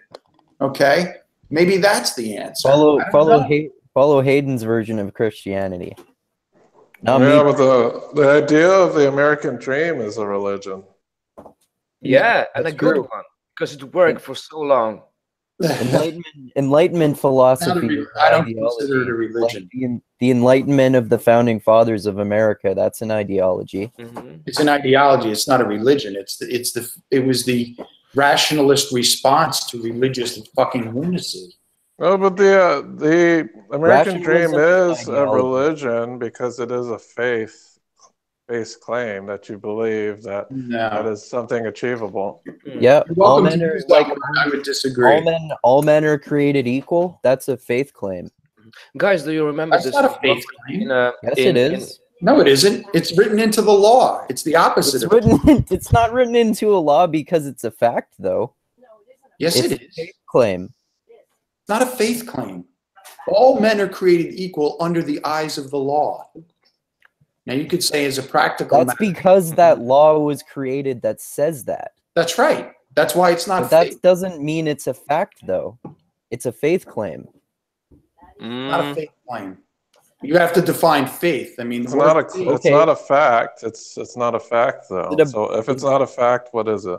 It's not a biological fact that all men are created equal. That's not a ridiculous. biological claim. What kind of claim is it?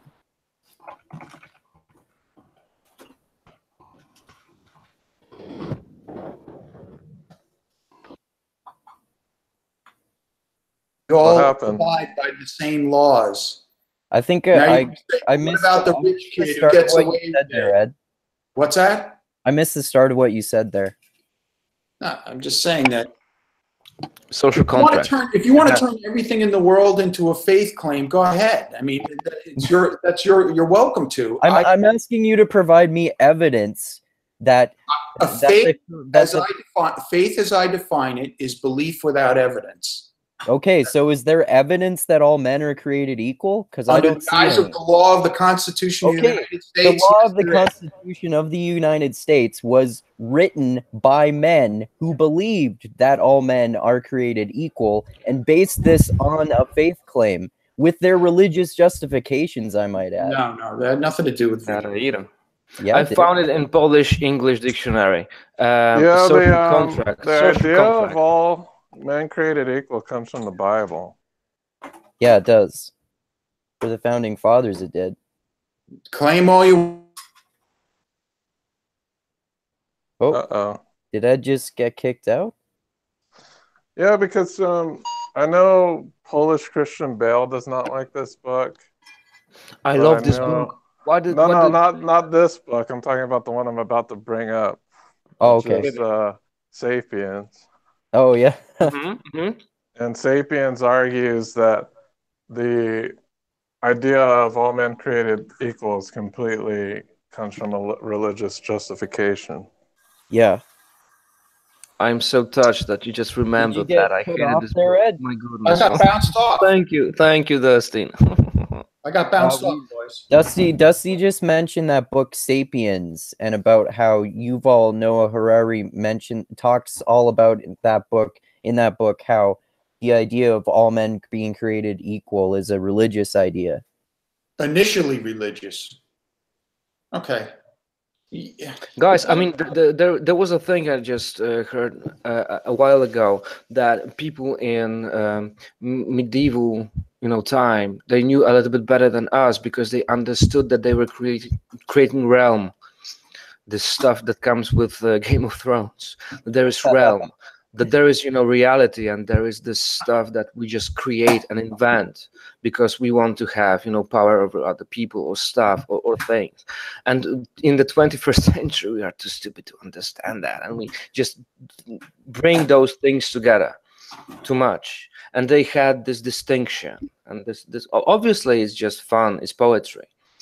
I mean, poetry is just my favorite word recently. And when I was reading, this high stuff, and when I was listening to this audiobook, I was thinking about poetry more and more and more. Because what is coolest about this guy, and maybe even Jordan Peterson, or my favorite recently, Robert Wright. You were reading this guy, right? Non-zero, this stuff. I mean, this is evolutionary stuff, evolutionary biology, evolutionary psychology, evolutionary psychology. Sociology, excuse me. So the point is that those guys are on a sort of kind of new frontier. Yeah, and they are not about understanding stuff, but there is a place we could go. There is a place we should just try to figure out new things, and we will be a little bit wrong, we will be a little bit right. We have big data, we have means to calculate things that people in 19th century had no idea that would be just possible. And this is the coolest stuff about that. And so I'm not gonna talk about religious stuff, emotional stuff, but I use this word poetry because everybody forgot about that. Maybe this is the stuff. We just write poems. We just try to, understand stuff using words the way we can use them. Not because we are right or we are wrong, but this is the stuff we do. We just take our time to talk. I mean, I take time to talk with wonderful people from United States. I don't believe I could talk with people from Sweden like that. Haha, thank you.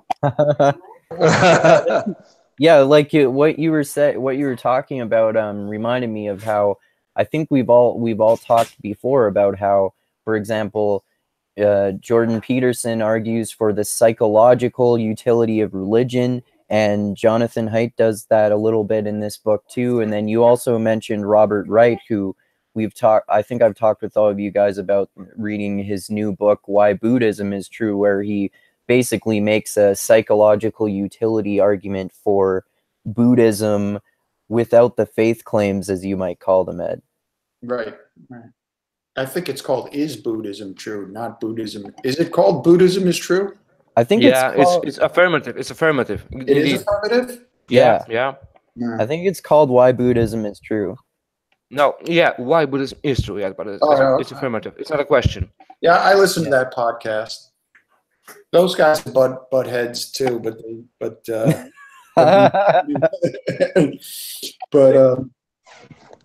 I have a question because I haven't read any of Sam Harris's books. I know I'm going a little. He doesn't write them in topic. I'm going off. Yeah, I'm going off topic a little bit, but it's still a little bit on topic because Haidt does discuss moral foundations. My question is, what is Sam's philosophy book? What's the name of that book? What do you Moral mean? Landscape. Okay. That one? So would you consider that a philosophy book? Like that's an actual philosophy? Yeah. Probably. Actually cannot think about this book as a philosophy because Sam Harris says he is not a philosopher. That's not true. Okay. Yeah, he says that because he's neuroscientist. He does make, like, in the Moral Landscape, he tries to make scientific arguments for there being an objective morality. Philosophical argument for the utility of science in resolving moral issues. Okay. Have you heard any of the critiques, like the academic critiques of that? I just listened to one yesterday for a half an hour. That was pretty good by a guy I came across on Twitter. Cuck philosophy? What? Cuck philosophy? You want to know what it is? He's wonderful. Cuck philosophy is just a wonderful guy. I don't think it was cuck philosophy. Actually, it might have been. Hold on, I'll tell you right now. It is cuck philosophy. Yeah. Very good. Well, he's very good at academically arguing against philosophers. Exactly. Good one. Yes.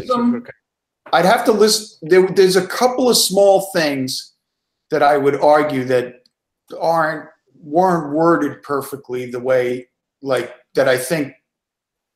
I'm not going to get into the bullshit, but it wasn't a perfect criticism. And he got a little. And he didn't get too personal, which was good. But look, philosophers love to disagree with each other and call the other guy a fucking idiot. I mean, if you believe in objective morality, half of the philosophers in the world are calling you a fucking idiot and you don't know what you're talking about right off the bat.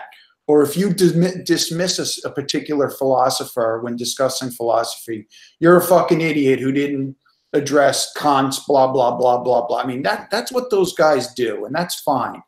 Sam Harris is a studied philosophy. He talks like a philosopher. Is he the world's greatest, most informed philosopher? No. A. And B, even if he was the world's most eminently, Karl fucking Popper was still alive and talking, there'd be a group of people who talking about Karl Popper doesn't know what the fuck he's talking about. This would never go away. So I totally respect cuck philosophy. I mean, it was a well-reasoned critique. I thought he was nitpicking on certain things, but it was totally reasonable. Everything he said was a valid criticism. Like almost everything they said, you could say, all right, you disagree, I get it. What were his valid criticisms? I knew you were going to ask me that. I mean, only because he brings up other philosophers. He brought up the point that, Sam says something, but he only mentions in an endnote Kant's work, and Kant is the central one, and how could he just dismiss Kant's argument here? And I'm like, well, he wasn't out to write a 7,000-page philosophy book. He was trying to write a bestseller about philosophy. Okay, so, and again, and that has its own criticism. You could argue, if you're not going to entertain your subject in the deepest manner possible, you got no business writing it. You want to make that argument, fine. Well, I think one point that you and I have talked about before, Ed, that I think Jonathan Haidt has also talked about is that the idea of an objective morality created and informed by science, like a scientific objective morality, seems virtually impossible, and nothing is completely impossible, but almost impossible. And if it did happen, would it be a good thing? Because it seems like it might not be a good thing. Well, I mean, is this what we want to talk about? In order to do that, you'd have to somehow physically remove the elephant from a person. Yeah. No, Dusty. You should, Dusty. You're a fucking huge reader, man. You should listen to that book or read that book because you're a deep reader, man. You listen. He lays out his case. Okay, I know he does. Like, he lays out his case, and the case isn't fucking eugenics and a brave new world. No. People who make that argument about what Sam Harris says are full of shit. Exactly. I mean, the case is simply this: if we agree that human well-being, human and animal well-being, is what's important, okay. And if you don't, again, the conversation is over. Okay, I mean, this is what ethics and morality are about. Then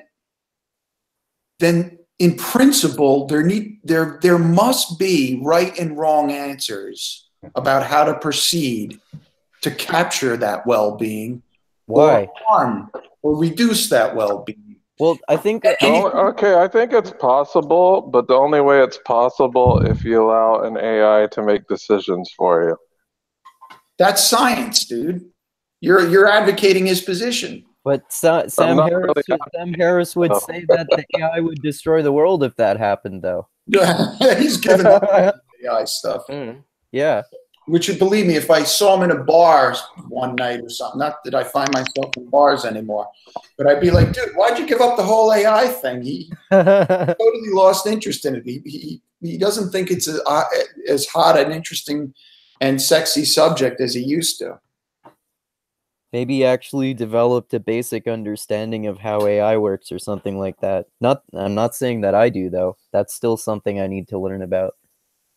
One of the criticisms that he's given is that he too loosely defines well-being. Find me a fucking philosopher that has defined well-being. Are you kidding? It's impossible. That's exactly one of the crucial objections to the idea of objective morality. Like, can you form an objective definition of well-being?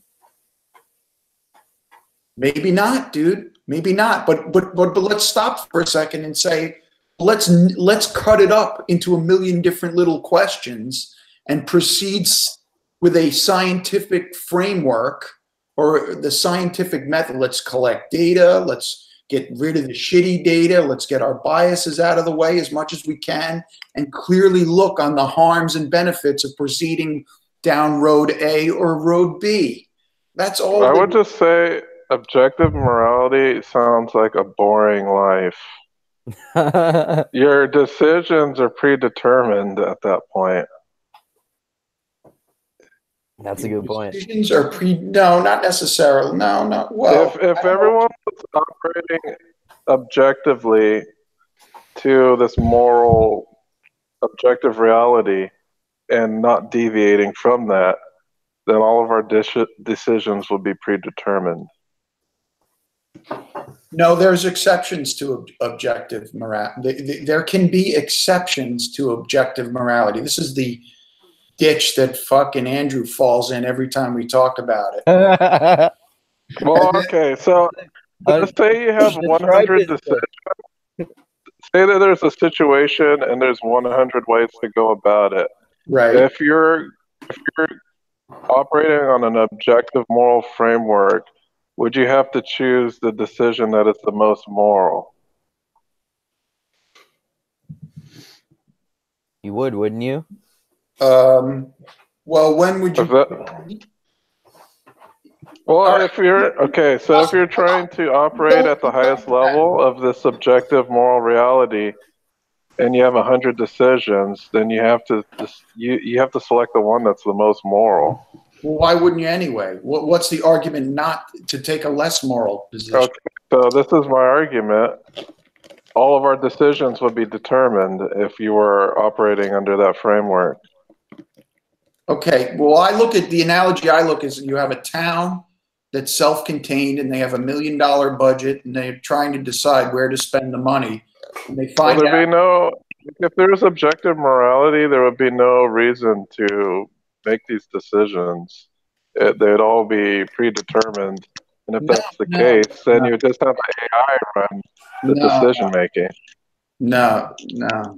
And if you program an AI with what you would call objective morality, then that AI would, unless you reprogram it, I suppose, it would be forever operating on that supposed objective moral framework. And maybe in the future we could form a different objective moral framework that is more moral than the objective moral framework that would have to be updated.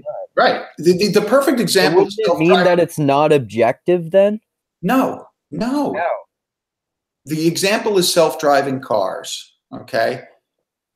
This is what's so interesting about this. All right, we're going to have to face this stuff whether we like it or not. And when we do have to face it, we're going to use science and reason and evidence to solve the problem, which is backing up his argument. So the example is self-driving cars. Cars are going to get so good at driving, it'll be driving your own car completely sober in 100 years will be looked upon like driving totally drunk today. Why would you take that risk when you could have just turned the car on? They crash once every billion miles and 50,000 people used to die on American roads every year, right? And the rest of it.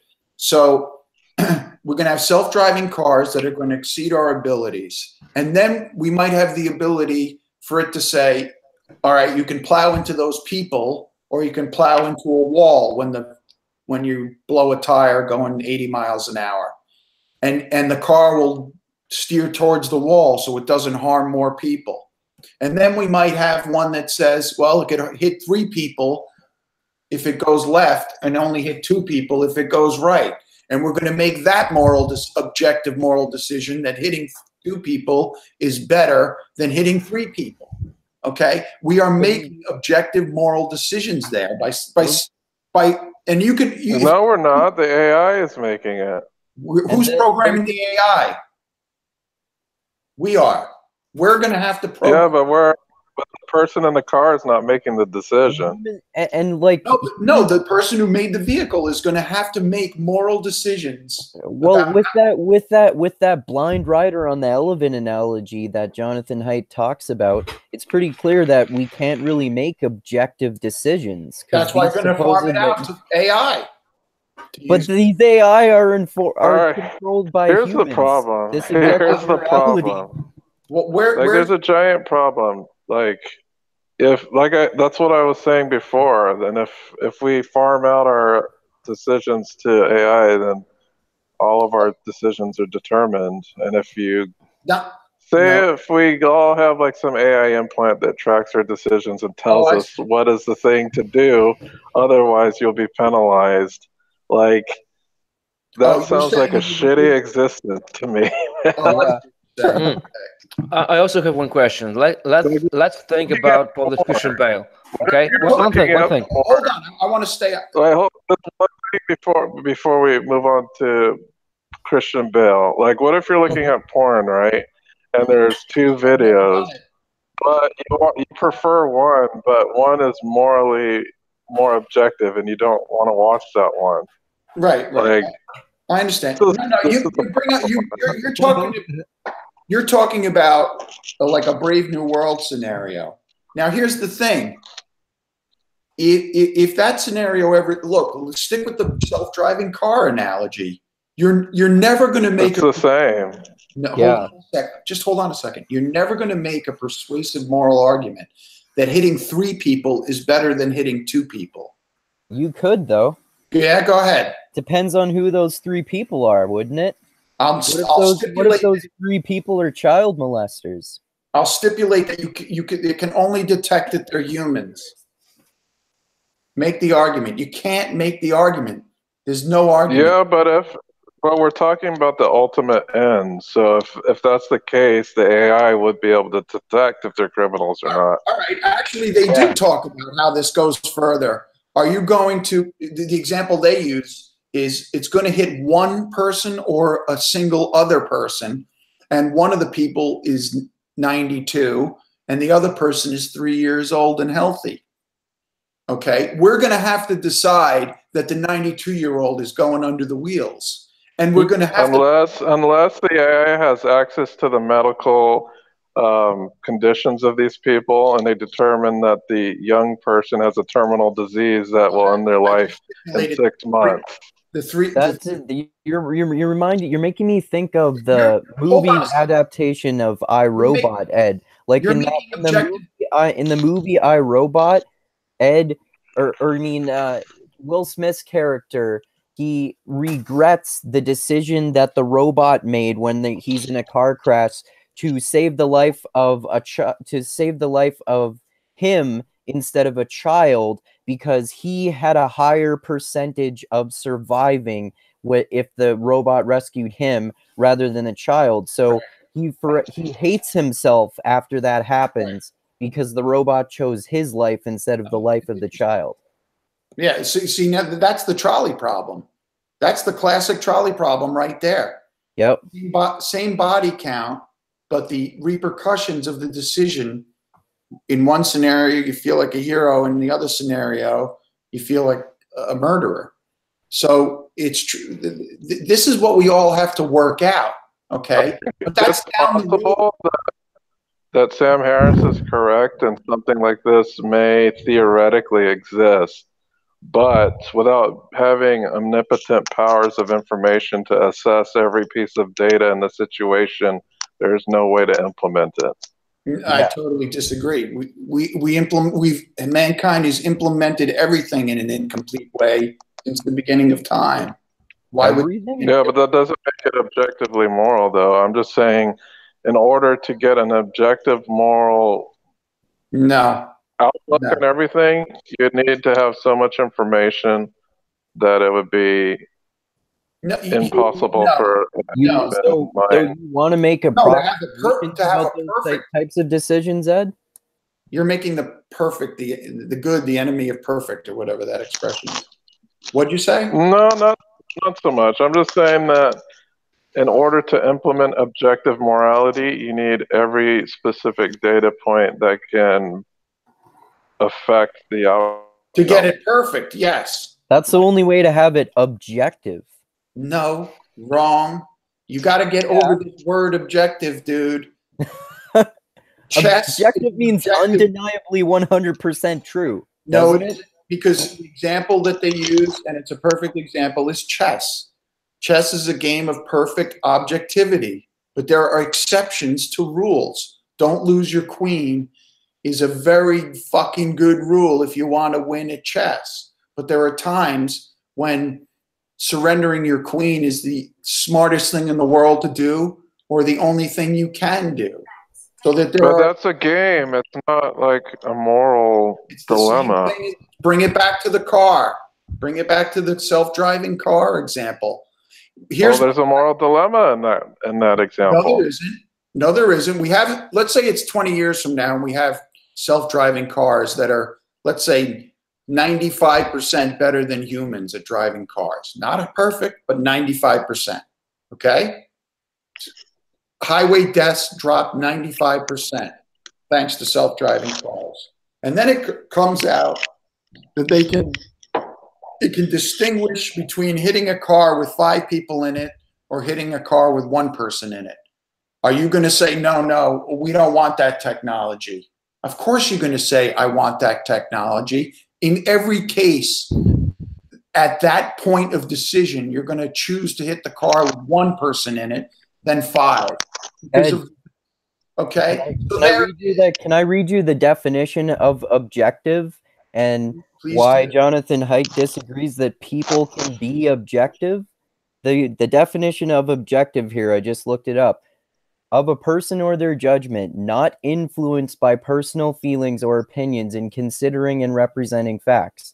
That is basically it's basically impossible for a human to behave that way. To be perfectly objective, yes, of course it's impossible. We don't have all the Okay, facts anyway. So then how can we form an objective morality then? I just gave you an example. Yeah, the AI has to do it for us. Now, the AI, you might as well swap a human for AI, okay? Because the human is building the AI, okay? It's going to be a simple algorithm, an if-then statement. If car is filled with greater than one person, and you can hit a car with only one person, hit the car with one person when you're screeching. You know, if you're on an ice patch and you're going to hit something, you're going to hit one of the other two. You've just made an objective moral decision that hitting a car with 5 people in it is worse than hitting a car with 1 person in it. But you haven't made an objective determination, though, because you just said earlier that people cannot be completely objective in that way. Disagree. You're going to make that decision at that point every time, even though there's going to be exceptions where hitting the one car, the car with 5 people in it, would have brought you about a better outcome. Okay. What if it was a car full of child molesters? Yeah, one car is Stalin, Hitler, Pol Pot, and fucking Chairman Mao.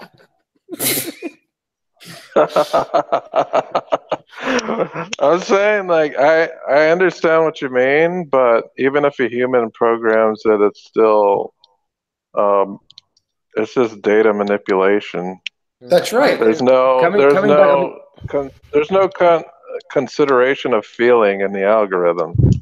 But do you want feeling in the guy who's operating on you tomorrow morning, or do you want him to be emotionally detached? Well, I'd like him to feel that, yes, I really want this operation to be successful, and I want to do the best I can possibly do, and that feeling can motivate him to do the best that he could possibly do. Shit, fair enough. I agree with that. And I don't think I don't want a sociopath working on me. Like, haven't you listened to the podcast Dr. Death? No, a friend of mine does. I've heard about it. You do not want that guy working on you, and he seemed to be devoid of emotions. That's a good point. I don't know that I said devoid of emotion, but you don't want. He's definitely a sociopath. Oh, I don't know. I've never listened. Well, listen to that, and you'll be appalled. You don't want emergency room doctors in tears when a child comes in injured in a car accident. You want them to be emotional. Yeah, but you won't mind if afterwards, if they failed, they'd be in tears. I wouldn't mind that. I agree with that. And don't you want people with empathy to be taking care of you or your loved ones? No, not empathy, compassion. Didn't you guys discuss the problems of empathy? Who's that guy who wrote that book? I'm not sure. It's on Harris's podcast. Empathy is, you don't need the other person to feel as miserable as you do to be helpful to you. You want them to be compassionate. You don't need them. Empathy is sharing in the fucking hardship. That is a persuasive case that is not helpful. What you want is compassion. Okay. Yeah, for sure. But are people being rational when they're like helping people with problems in the hospital? Are they being rational? Yeah. Well, I'm just saying, like, there's bluntness too. Like, bluntness isn't always okay, and that's a form of being devoid of emotion. And we're talking about, like, the bedside manner of a doctor. Yeah. Yes, they could be blunt about your condition, but is that going to put the patient at ease? Probably not. That's where compassion comes.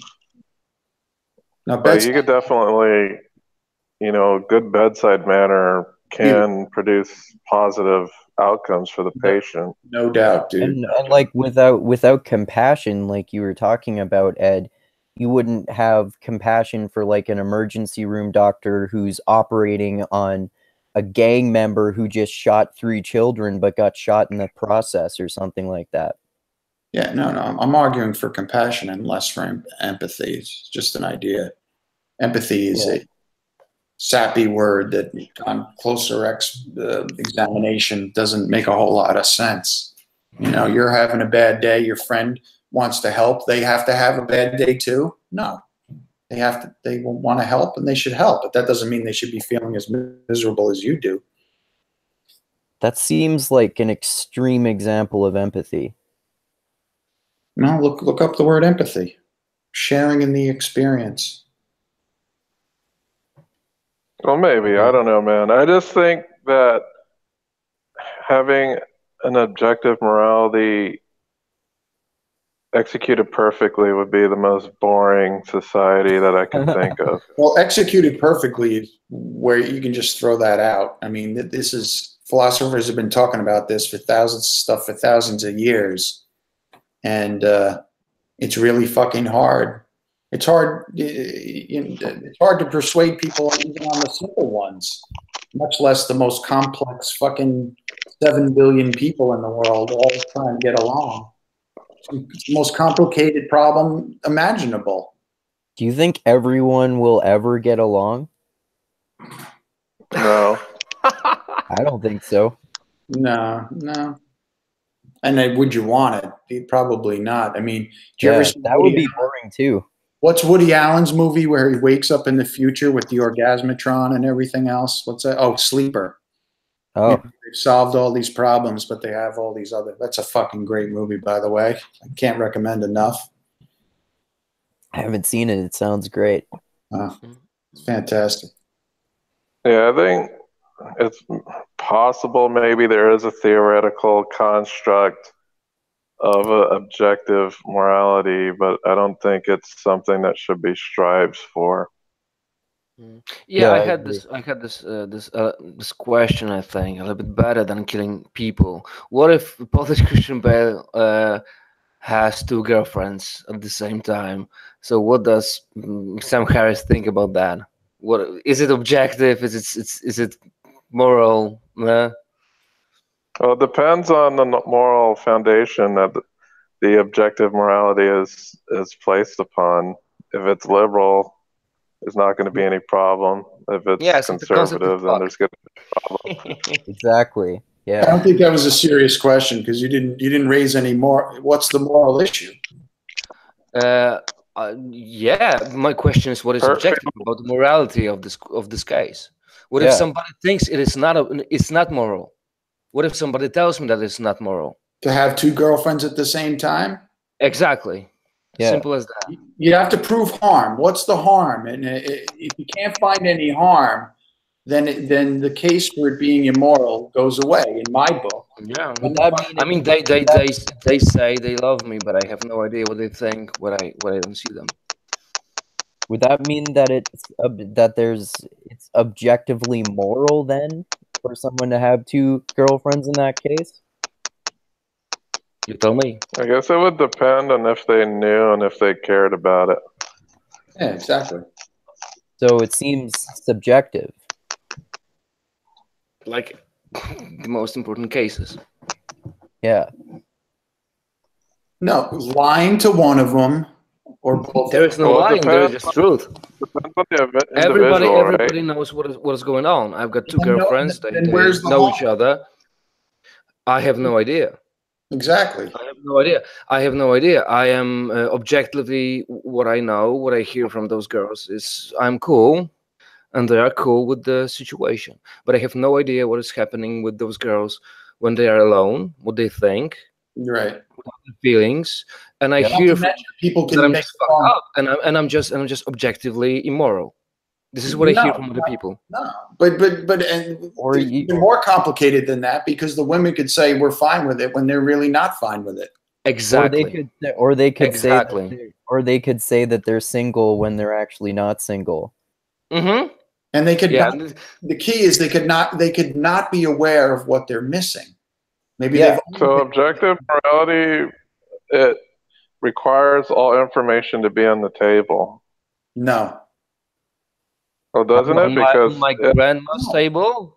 Well, doesn't it? Because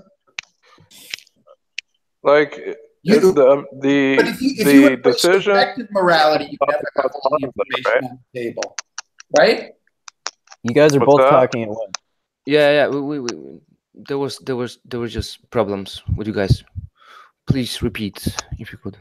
I mean, if you're going to talk about objective morality and make the standard of objective morality, well, I have to have all the information in the universe first, or I can't proceed. Well, you don't have that in the subjective case either, unless, no, you never do. What am I saying? You don't. Now, you could argue that if you have a holy book that is prescriptive and explicit, okay. Well, one It doesn't I help my have girlfriends. when you implement the system,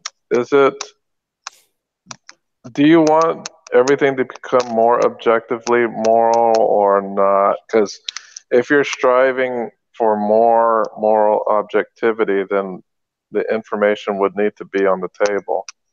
And doesn't it it also seem kind of religious to say that in every single example it's either moral or immoral for someone to have two girlfriends? That's not objective morality. You keep thinking objective means it's absolutely ironclad.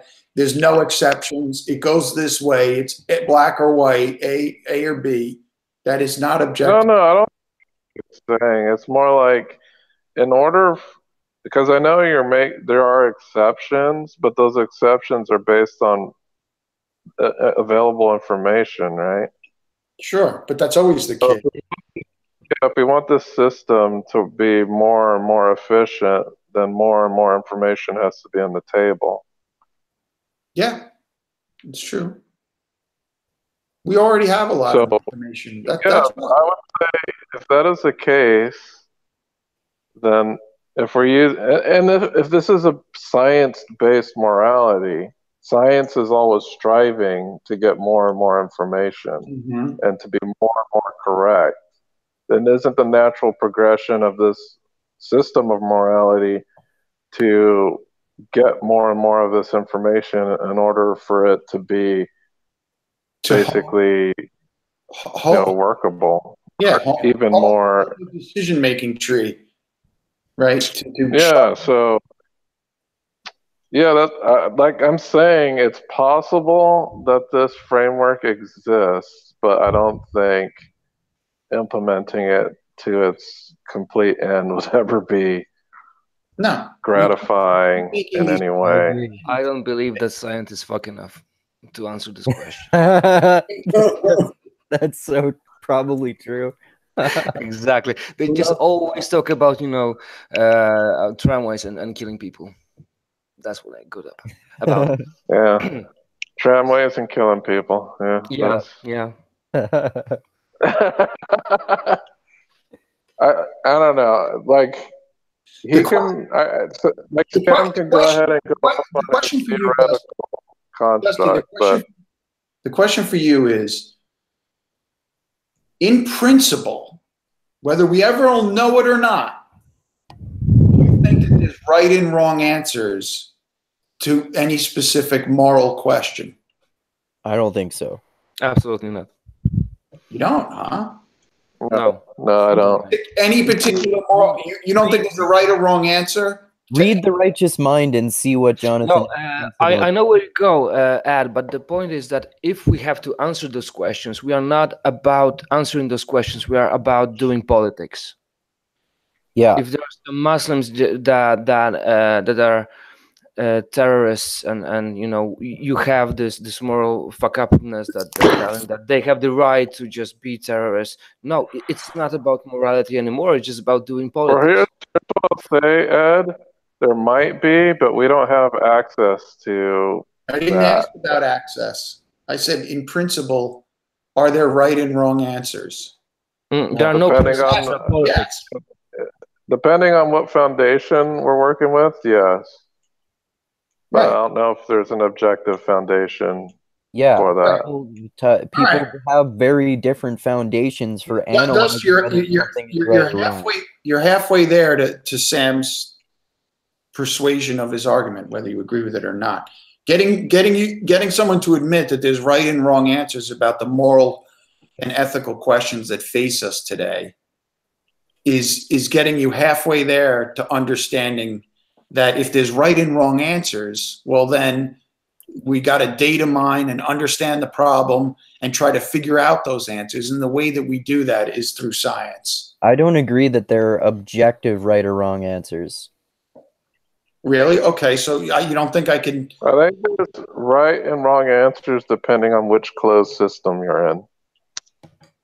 And Well, neither I'll of those say planet closed Earth. systems are objective. You got to get over the subjective thing, dude. You really do. Well, that's really what we understand that we're fallible human beings, dude. That's one thing that Jonathan Haidt talks about in The Righteous Mind. It's not about whether they're right or wrong. It's about the different worldviews that you're using to determine whether something is right or wrong. Okay, okay. Movement forward. Well, here's the problem too. Like, care harm isn't the ultimate like moral foundation for everybody. Yeah. Like, you could there's care harm for the individual and there's care harm for the collective.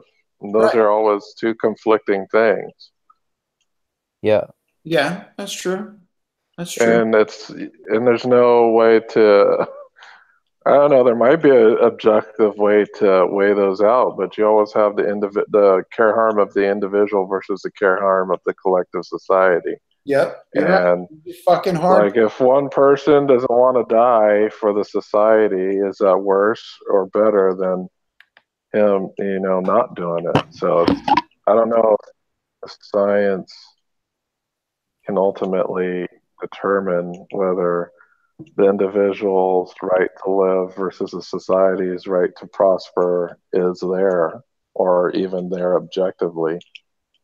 Yeah.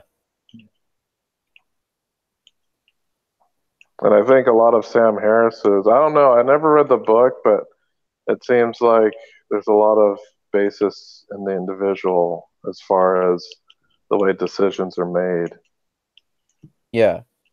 I would say Sam Harris, it's probably fair to say Sam Harris is an individualist. Wouldn't you say, Ed? Well, yeah, I mean, that's why there could be, I mean, there's multiple there could be multiple peaks in the moral landscape is his argument, right? So country A could be doing things totally different than country B, and we could still be high on high on the peak, even though we're doing things differently. It could still be okay. There's more than one way to skin a cat. So anyway, I mean, the point is, well, even just like within the system, it's difficult to determine that. Like, what is the greater, like the collective or the individual? Some people have different ideas about that. Yeah, and it seems it's a balance. I know. I understand what you're getting at. Yeah. Right, and we'd have to look at it soberly with data. Right there, you're doing science, as far as I'm concerned.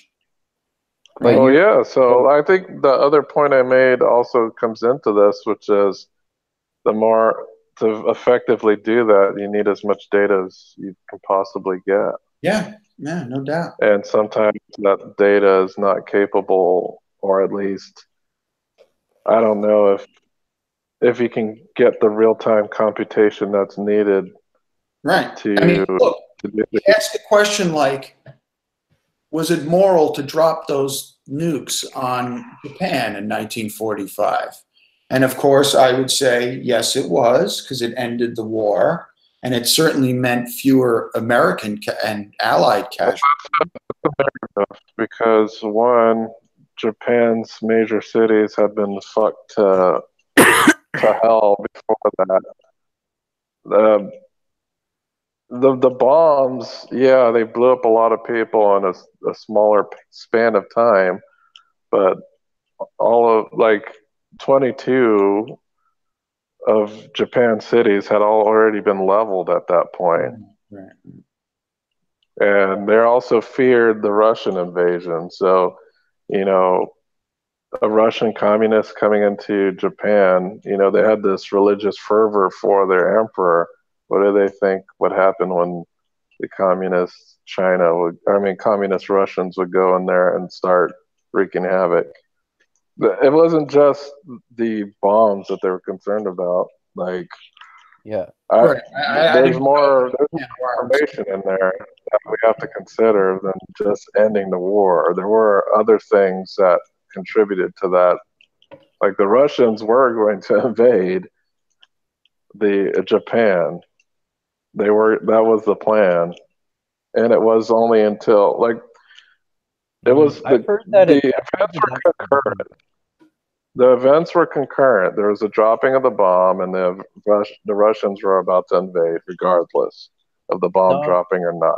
I've heard that it's debatable about whether Stalin actually did want to invade Japan. Well, it is debatable, but it's still a possible. Even if it is debatable, you have to look at the Japanese perspective of what they thought at the time. Yeah. Like what were their rationalizations? Like I said, there are already 22 cities in Japan that were rubble, and only 2 more with the bombs. Despite of what the bombs did, they still leveled 22 Japanese cities without atomic weapons. Yep. So I don't know. It could have been they were tired of their cities getting leveled. I don't know if it was the atomic bomb itself that stopped it. There's just kind of a lack of information to say that dropping a bomb was morally right. Yeah. Like and it's phenomenally difficult to predict the outcome of what would have happened if the bombs had not been dropped too, like whether it would have been better or worse because of exactly what you were saying. There's so much data to consider that it's exceedingly difficult, to say the least, to determine what might have happened and whether it would have been better or worse. Right, you're predicting the future there, which you can't fucking do. You're always in this problem with these conundrums, right? You never have a complete data set. It's impossible. That's what makes moral philosophy so fascinating, is that there's no easy answers, and this is why you have, and it gets back to Haidt's book about intuition. I mean, you have this intuition. Is it justified? Have you ever seen Sam Harris's long interview with Cenk Uygur, where he went on there for 3 hours? I saw that. Oh, like he's like, Harris is like, why don't we eat babies? You know, like there's lots of extra babies around, and if nobody wants them, why don't we eat them? They seem perfectly good. And he's like, and Glenn Greenwald will go out and say, Sam Harris thinks we should eat babies. And Sam's point is, in a philosophy conference, baby eating was done when Ukraine got starved out. Right. People are eating babies then. The real question for philosophy is our revulsion at that idea. Where does that come from? Are we justified in that revulsion? Why do we have that revulsion? Should we continue to act? Well, the revulsion is probably encoded in our DNA. Right, of course, right. That's why it's an automatic instinctive response to think that way. Right. But the question is, there's certain automatic instinctive responses that we want to get rid of. But we can't, because they're automatic and instinctive and encoded into our DNA. No, but rape is the perfect example, or sexual assault is the perfect example, which in the animal kingdom is basically the way it operates well, not entirely, but is certainly, open game. And not something we want, ourselves, these particular mammals, to act in that way. So we can override our sexual urges and so on, or at least hopefully. Do you think that's why there's porn, everybody? Do you think that we can ever live in a world where no one rapes ever? Because I don't think we can. No. Okay, so isn't that an example of an automatic instinctive behavior that we can't get rid of? Yeah, but who's out there arguing that they have a plan to eliminate murder and rape? Nobody I'm aware of. Well, we take like the Sapolsky take on it. Can somebody who has brain trauma, like physical trauma, make moral decisions, or even do their decisions actually can be graded on a moral scale if their decisions are impaired by a physical issue? Yeah, Yeah. it seems like they can't. Should they be? Is that what you're asking? Oh, just like the guy in the clock tower. Like Yeah. he had Yeah. he had a tumor that influences behavior. I'm surprised you brought that up. Yep. Sam Yeah, I mean- Harris talks about that too, right? Yeah, I mean, look at psychopaths. Psychopaths were born with a fucked up brain, and they go out and kill people because they can't imagine what empathy, to use your word, or compassion that any. I have an 8-year-old son, and he used the word psychopath because it's probably in some fucking video or something, and trying to explain to him that a psychopath is someone whose brain has damage that they can't understand that anybody else has feelings. I mean, that is a I don't terrible know. predicament to be in. But there are some psychopaths that don't kill, though. That is true. Yeah, most psychopaths don't kill, right? That's true. There's a And scam. some psychopaths create really successful companies. Yep. Raping and pillaging along the way. Not necessarily, though. They might not rape at all. Speaking of which, I don't mean to throw us off track here, but the Kavanaugh, there's been a new allegation that he exposed himself to a woman in college, and They might as well just dude, this guy's retire that guy. he's going to be New one, nominated even though now. the one's probably going to be more extreme than Kavanaugh. What did you say? You're worried about who's going to be more extreme? Well, here's what I think, because the Liberty Foundation is picking these people, right? The what? The Liberty Foundation. Oh, yeah. Okay, yeah, sure. Picking all these candidates, right? So my guess is Kavanaugh is the best they have. So if we're getting someone worse than this guy, then more right. Yeah, you're right. Yeah. That's the So concern. I'm more like, I'm concerned about Kavanaugh, but I'm also concerned about the guy that's second on the list. Totally agree. I totally agree. And it seems like, and again, I followed it pretty closely, but again, I haven't dove deep into this guy's rulings. I mean, would he overturn Roe? The fact that we even need to discuss whether we make abortion illegal, which, there's something like 22 states in America that make it extremely difficult now, which is a disgrace. Well, it doesn't matter who they pick. There's going to be lawsuit. There's going to be lawsuits, so we can expect that to happen. No, but I think I'm just agreeing with your concern that the next person could be even more right wing and more troublesome about civil rights and the rest of it. But I don't know. That's a good moral question. Let's say he did, quote unquote, sexually assault this woman while drunk in high school at 17. Should he not be, if let's say that's all he ever did, should that disqualify him? I don't know. That's a long time ago. Yeah, that's before the prefrontal cortex is fully developed. That's true. Yeah, it's true. I'd be more concerned if it happened after he was 25. But if it's like in your teenage years, I can. What happened in like the late 70s? 82. Yeah, 82. I think he's a little older. Hey, hormones make people do crazy stuff, man. Yeah. What's that? Like, hormones make people do crazy stuff. The only problem I have is if this is true, then one, he didn't admit to it and apologize. Yeah, that's if that is the case.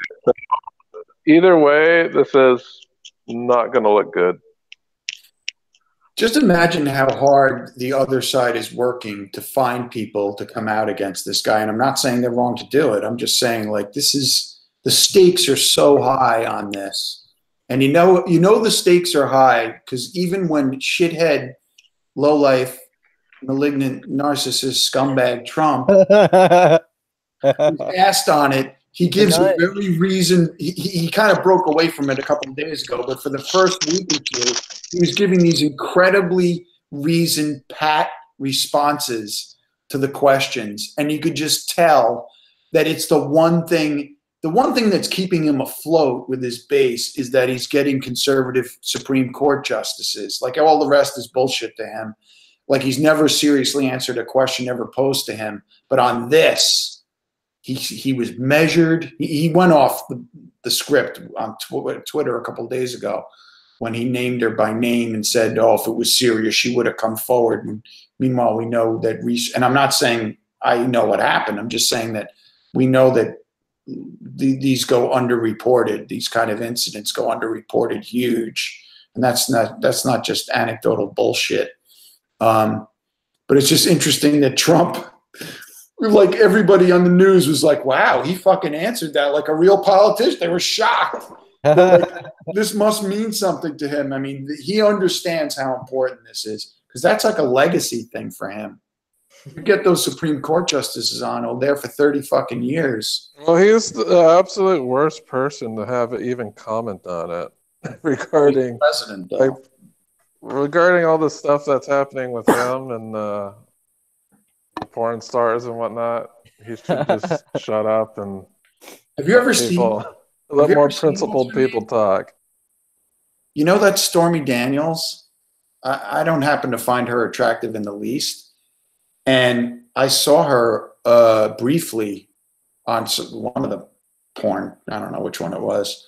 She's got a fucking tattoo, like, you know, the long tattoo under the belly button, like across the waist. You know what I'm talking about? Yeah, I think so. That's the fucking lowest class, grossest. The only thing grosser than that is having your labia pierced, which is revolting beyond words. I mean, like the fake tits. Why do you care about that in porn, though? I'm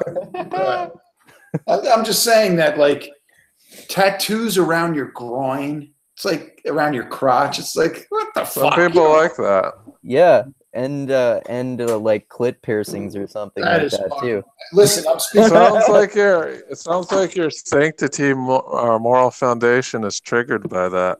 Yeah, dude, I don't exactly. Freudian slips. There are chicks with tattoos that are totally hot. I'm talking about tattoos around her crotch. I mean, I'm like, no, dude, you don't need to ornament the female anatomy down there at all. Are you thinking about those tattoos when you're having sex though? Like, I'm not. I've never had sex with a woman with tattoos around her vagina. It's fucking. I'd be very worried. I'd be putting 2 rubbers on, washing. And doing like my old fraternity roommate in college, showering directly afterwards.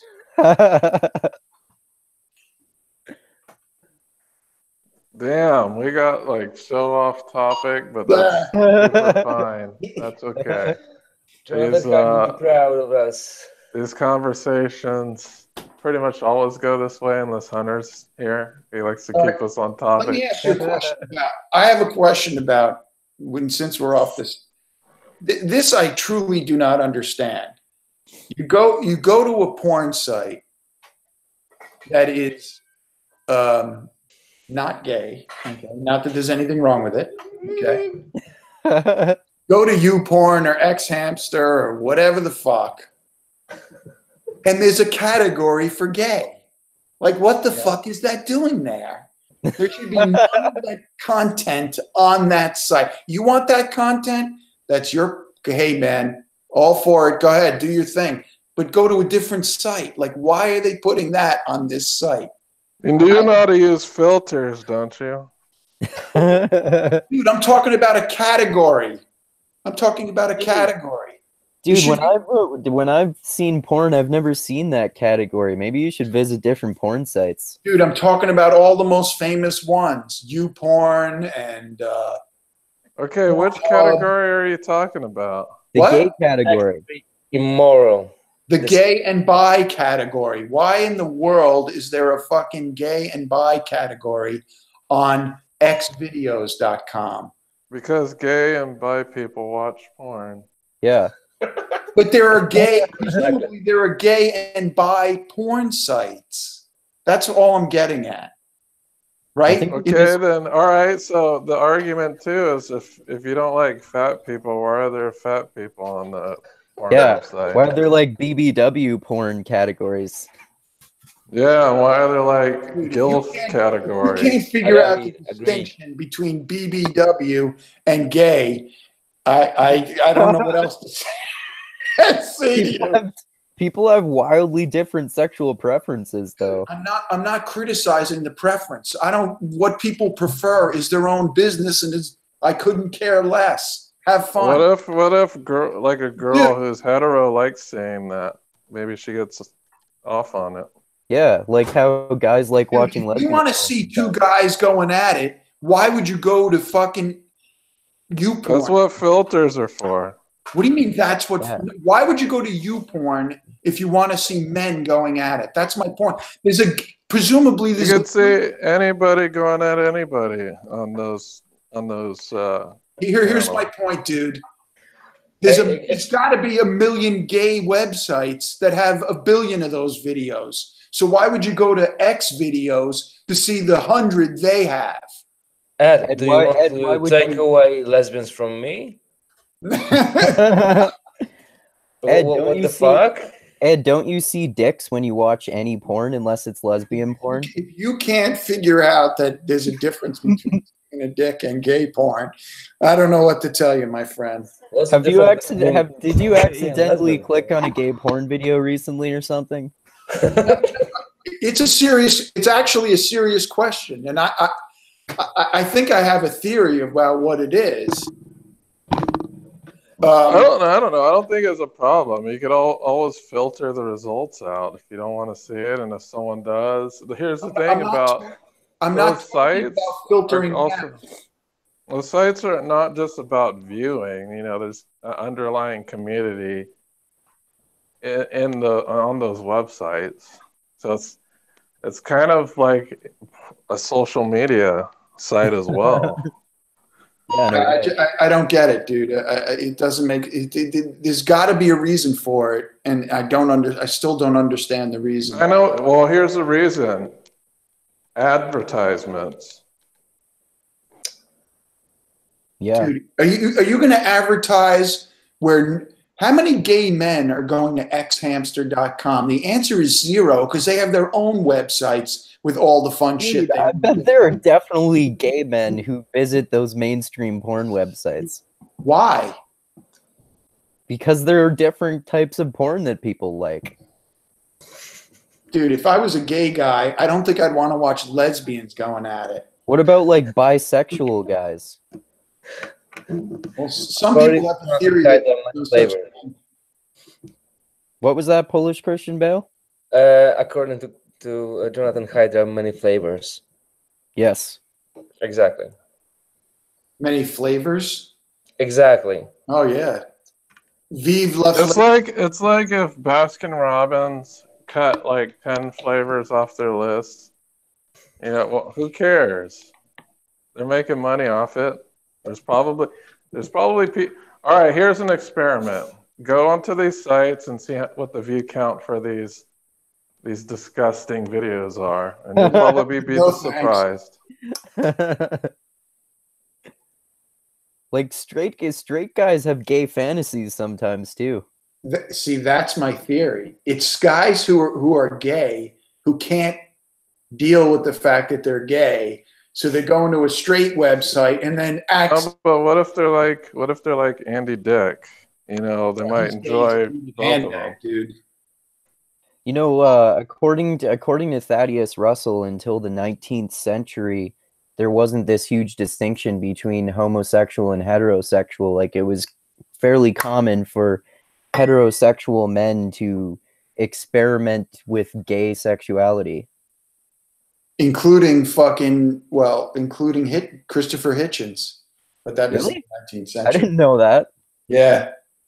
I think he sucked a few dicks in college, so to speak. Marxists. And then there's that tribe that has to suck penises for their right of masculinity. Oh yeah. Boy, that's a confused right if ever there was one.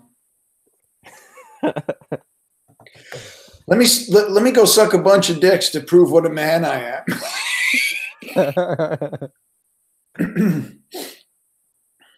Well, ancient Greece and Rome are the most fascinating in that. So, there's probably others that I'm just not aware of. But Yeah. not that we need to go down this road.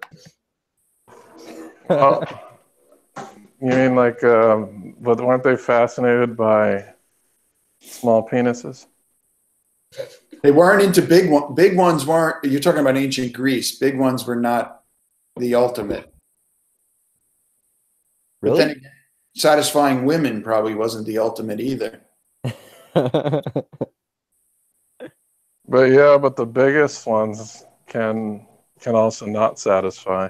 That's true. Really? Why was that? You mean a giant wang? Yeah. Too big, man. You think a woman has to go through the birthing process every time she wants to get off? I don't think so. Yeah, those women, they just need something to complain about it. Too big, too small. Well, it's like the Goldilocks tale, right? Yeah, exactly. Stop complaining. I don't know who cares if there's a smattering of gay porn there. I don't care. I'm just curious why the fuck it would be there. Money is the reason. No, the answer cannot be money. The answer cannot be money. Okay? It's like there's two stores in your town. One's a pizza place and one is Chinese. And you're going to the pizza place and you're asking for fucking mushu pork. Can I get the mushu pork? Why? There's a Chinese place next door. Makes no sense. Except in but it's not. But it's not. But what about Cheesecake Factory? Great one. It has everything you're saying. Is that what you're saying? It's a one-stop shop. Yeah. Cheesecake Factory has everything. And is there a porn site that has one category? Because I don't think there is. Maybe there are. There is. There are, but there are the types you don't want to watch. Like BustyLatinas.com. What? I remember when porn first started, I worked with a guy who had a password to a pay site. BustyLatinas.com. And all it was Busty Latinas. Sounds good to me. I didn't have those are how the pay sites work, though. They're usually categorized in some way. Exactly. Like these other free sites are basically YouTubes. Exactly. So that's why they don't really chop them up. Yeah. You wonder how they make money. I mean, it's got to be advertising, but it doesn't seem like there's much advertising on there. Well, maybe like. All right. Well, try watching it without ad block, and you'll be surprised. Oh yeah. Well, maybe like porn addicts, for example, or just people who are really big. There could be like people who are really big fans of particular porn stars and want to buy all their full-length videos or something. Yeah, yeah. I mean, paying for porn in this world. I mean, you're getting. I have like zero respect for you if you're paying for porn. It's like there's 30 free restaurants in town, and you're going to the one that costs money. I mean, it's like fucking ridiculous. I had like 3 appetizers for free yesterday. Yeah, exactly. Why in the world are you paying?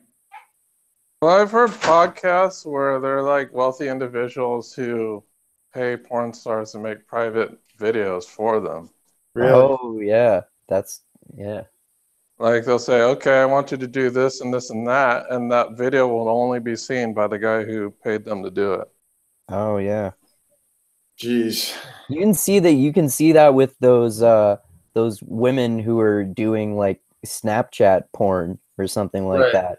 Like they'll have individual people pay them like a certain amount to see their Yeah, you can tell because they're like communicating. whatever, and They're they can make personalized videos for people. Yeah. I've had women offer that to me, and I just go like, nah, sorry, I don't want to pay for porn. You say, yeah, it sounds like a great idea as long as it's free. Exactly. All right, no more porn talk.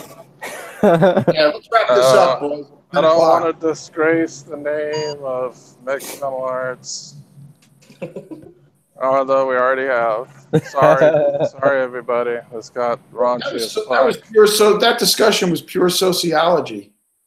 Well, yeah, it was. Exactly. There was some sociology in that. That's for sure. We didn't get into the nasty details. That's fine. Right. But no interest in that. I think, though, to answer your question, Ed, is that those sites are YouTubes of porn, and people just. It's not those sites that are uploading. It's just random people uploading things. Especially if you're talking about like amateur porn sites. And I think in that respect, as long as what they're doing on the camera isn't illegal and it's considered porn, I think it's all valid for them to be able to upload. Yeah.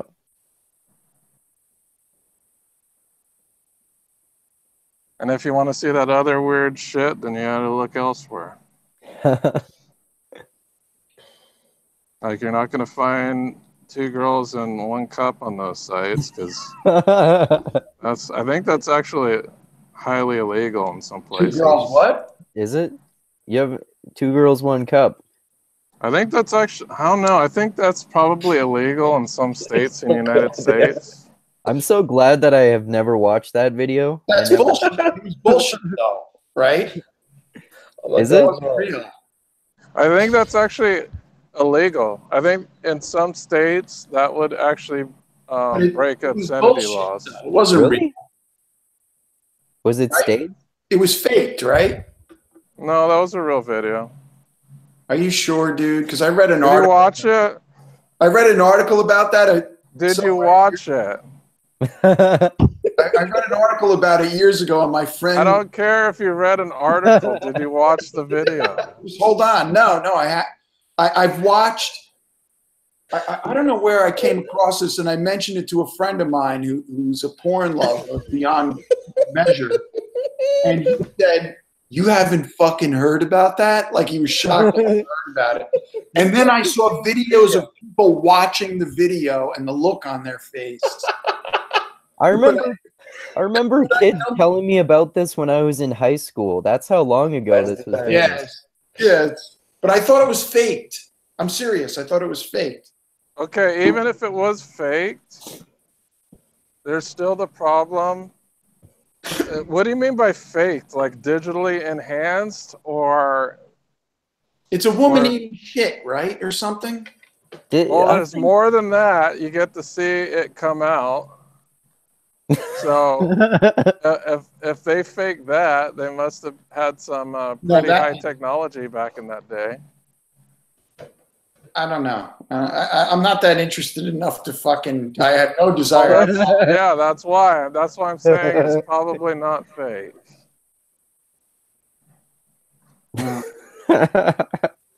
It's not like, oh, here's an ice cream cone with poop on it. Go ahead and eat it.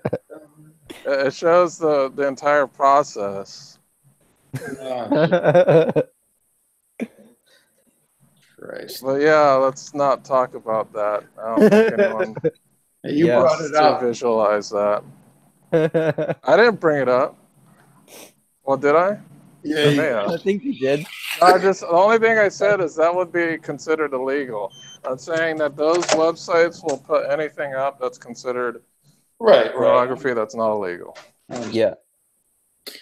All right, boys. Good night. All right, I think this is a good time to call it a night. Yep. Time for the pluggaroos. Can I go first? I'm going to drop. Yeah, go ahead. All right, guys. Thank you very much. This is Sam's Bulldog. Find me on Twitter at Edward M. Kennedy 2. That's Sam's Bulldog on Twitter. Please consider following. Thank you very much, guys. We'll see you next time. And your YouTube channel too, Bye-bye. right? And I can be found on YouTube as Sam's Bulldog as well. Thank you. Good Great night. to talk to you, Ed. See you.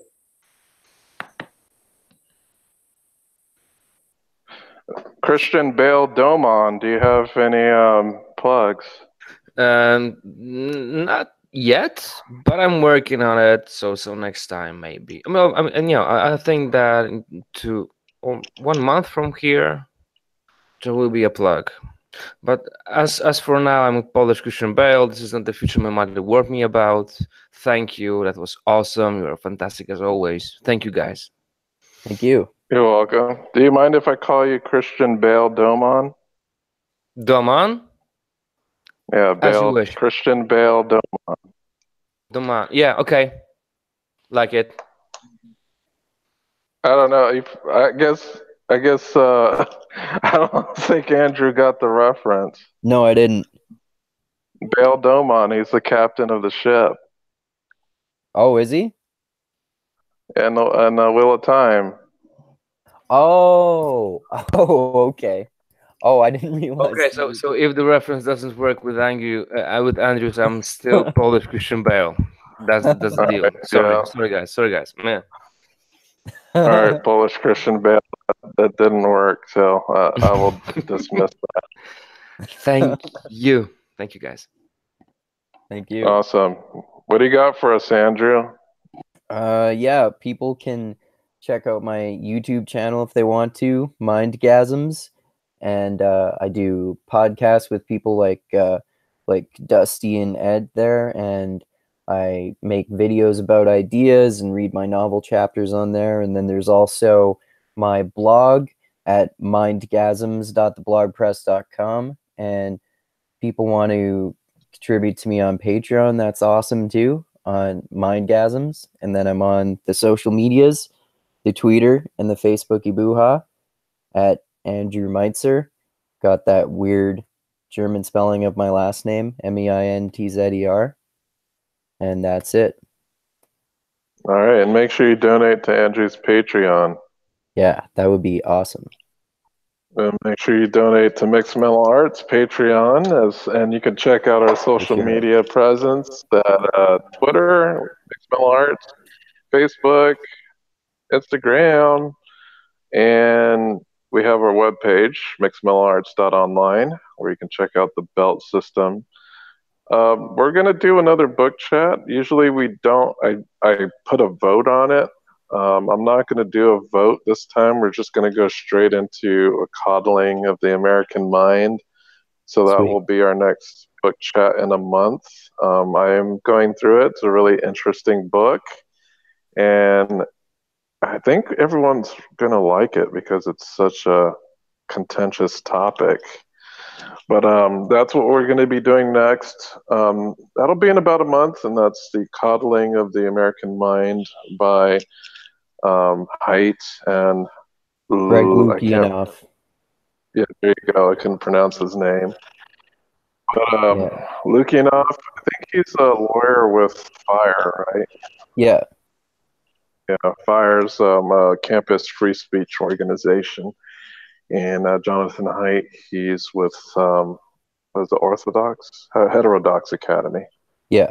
So you want to check that out. As far as my personal stuff, damn it, I'm so lagging on my YouTube channel. Something's going to happen eventually. But in the meantime, I'm just reading a bunch of books, listening to some Wheel of Time podcasts. But I'm going to come up with something. Don't worry, you guys. I just got to get back into it and iron out a path, clean my room, whatnot. But thank you, everybody. Next week, I had a topic that was in my mind, but I completely forgot what it was.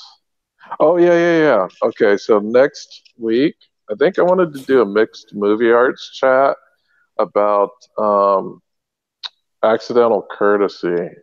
And I'm going to have to ping Hunter on this because I think he'd probably like to be a part of that one. So if you follow the Mixed Mill Arts community, I'm going to go ahead and announce that. And if you're wondering where you can find this movie, it's available on Netflix. And if you're super savvy at internet searching, you could probably find it somewhere. It is a documentary. So is that the Daryl Davis one? Yes, that is the Daryl Davis documentary. Oh, sweet. So we're going to talk about that next week. That's going to be a Mixed Movie Arts chat. Cool. All right, great. Well, thank you everybody for listening. Sorry I wasn't able to get to a bunch of comments in the comment section because I think there was a lot of comments by Reed Nice Wonder. Transcript Junkie had a few ones. But those were like during heated debate, so we didn't exactly address those because we're kind of like way into our heads and trying to argue our positions. But if you ever have any questions about anything, you can email us at podcast@mixedmillarts.com. But thank you, everyone. Have a great evening. Adios, everyone. Bye-bye.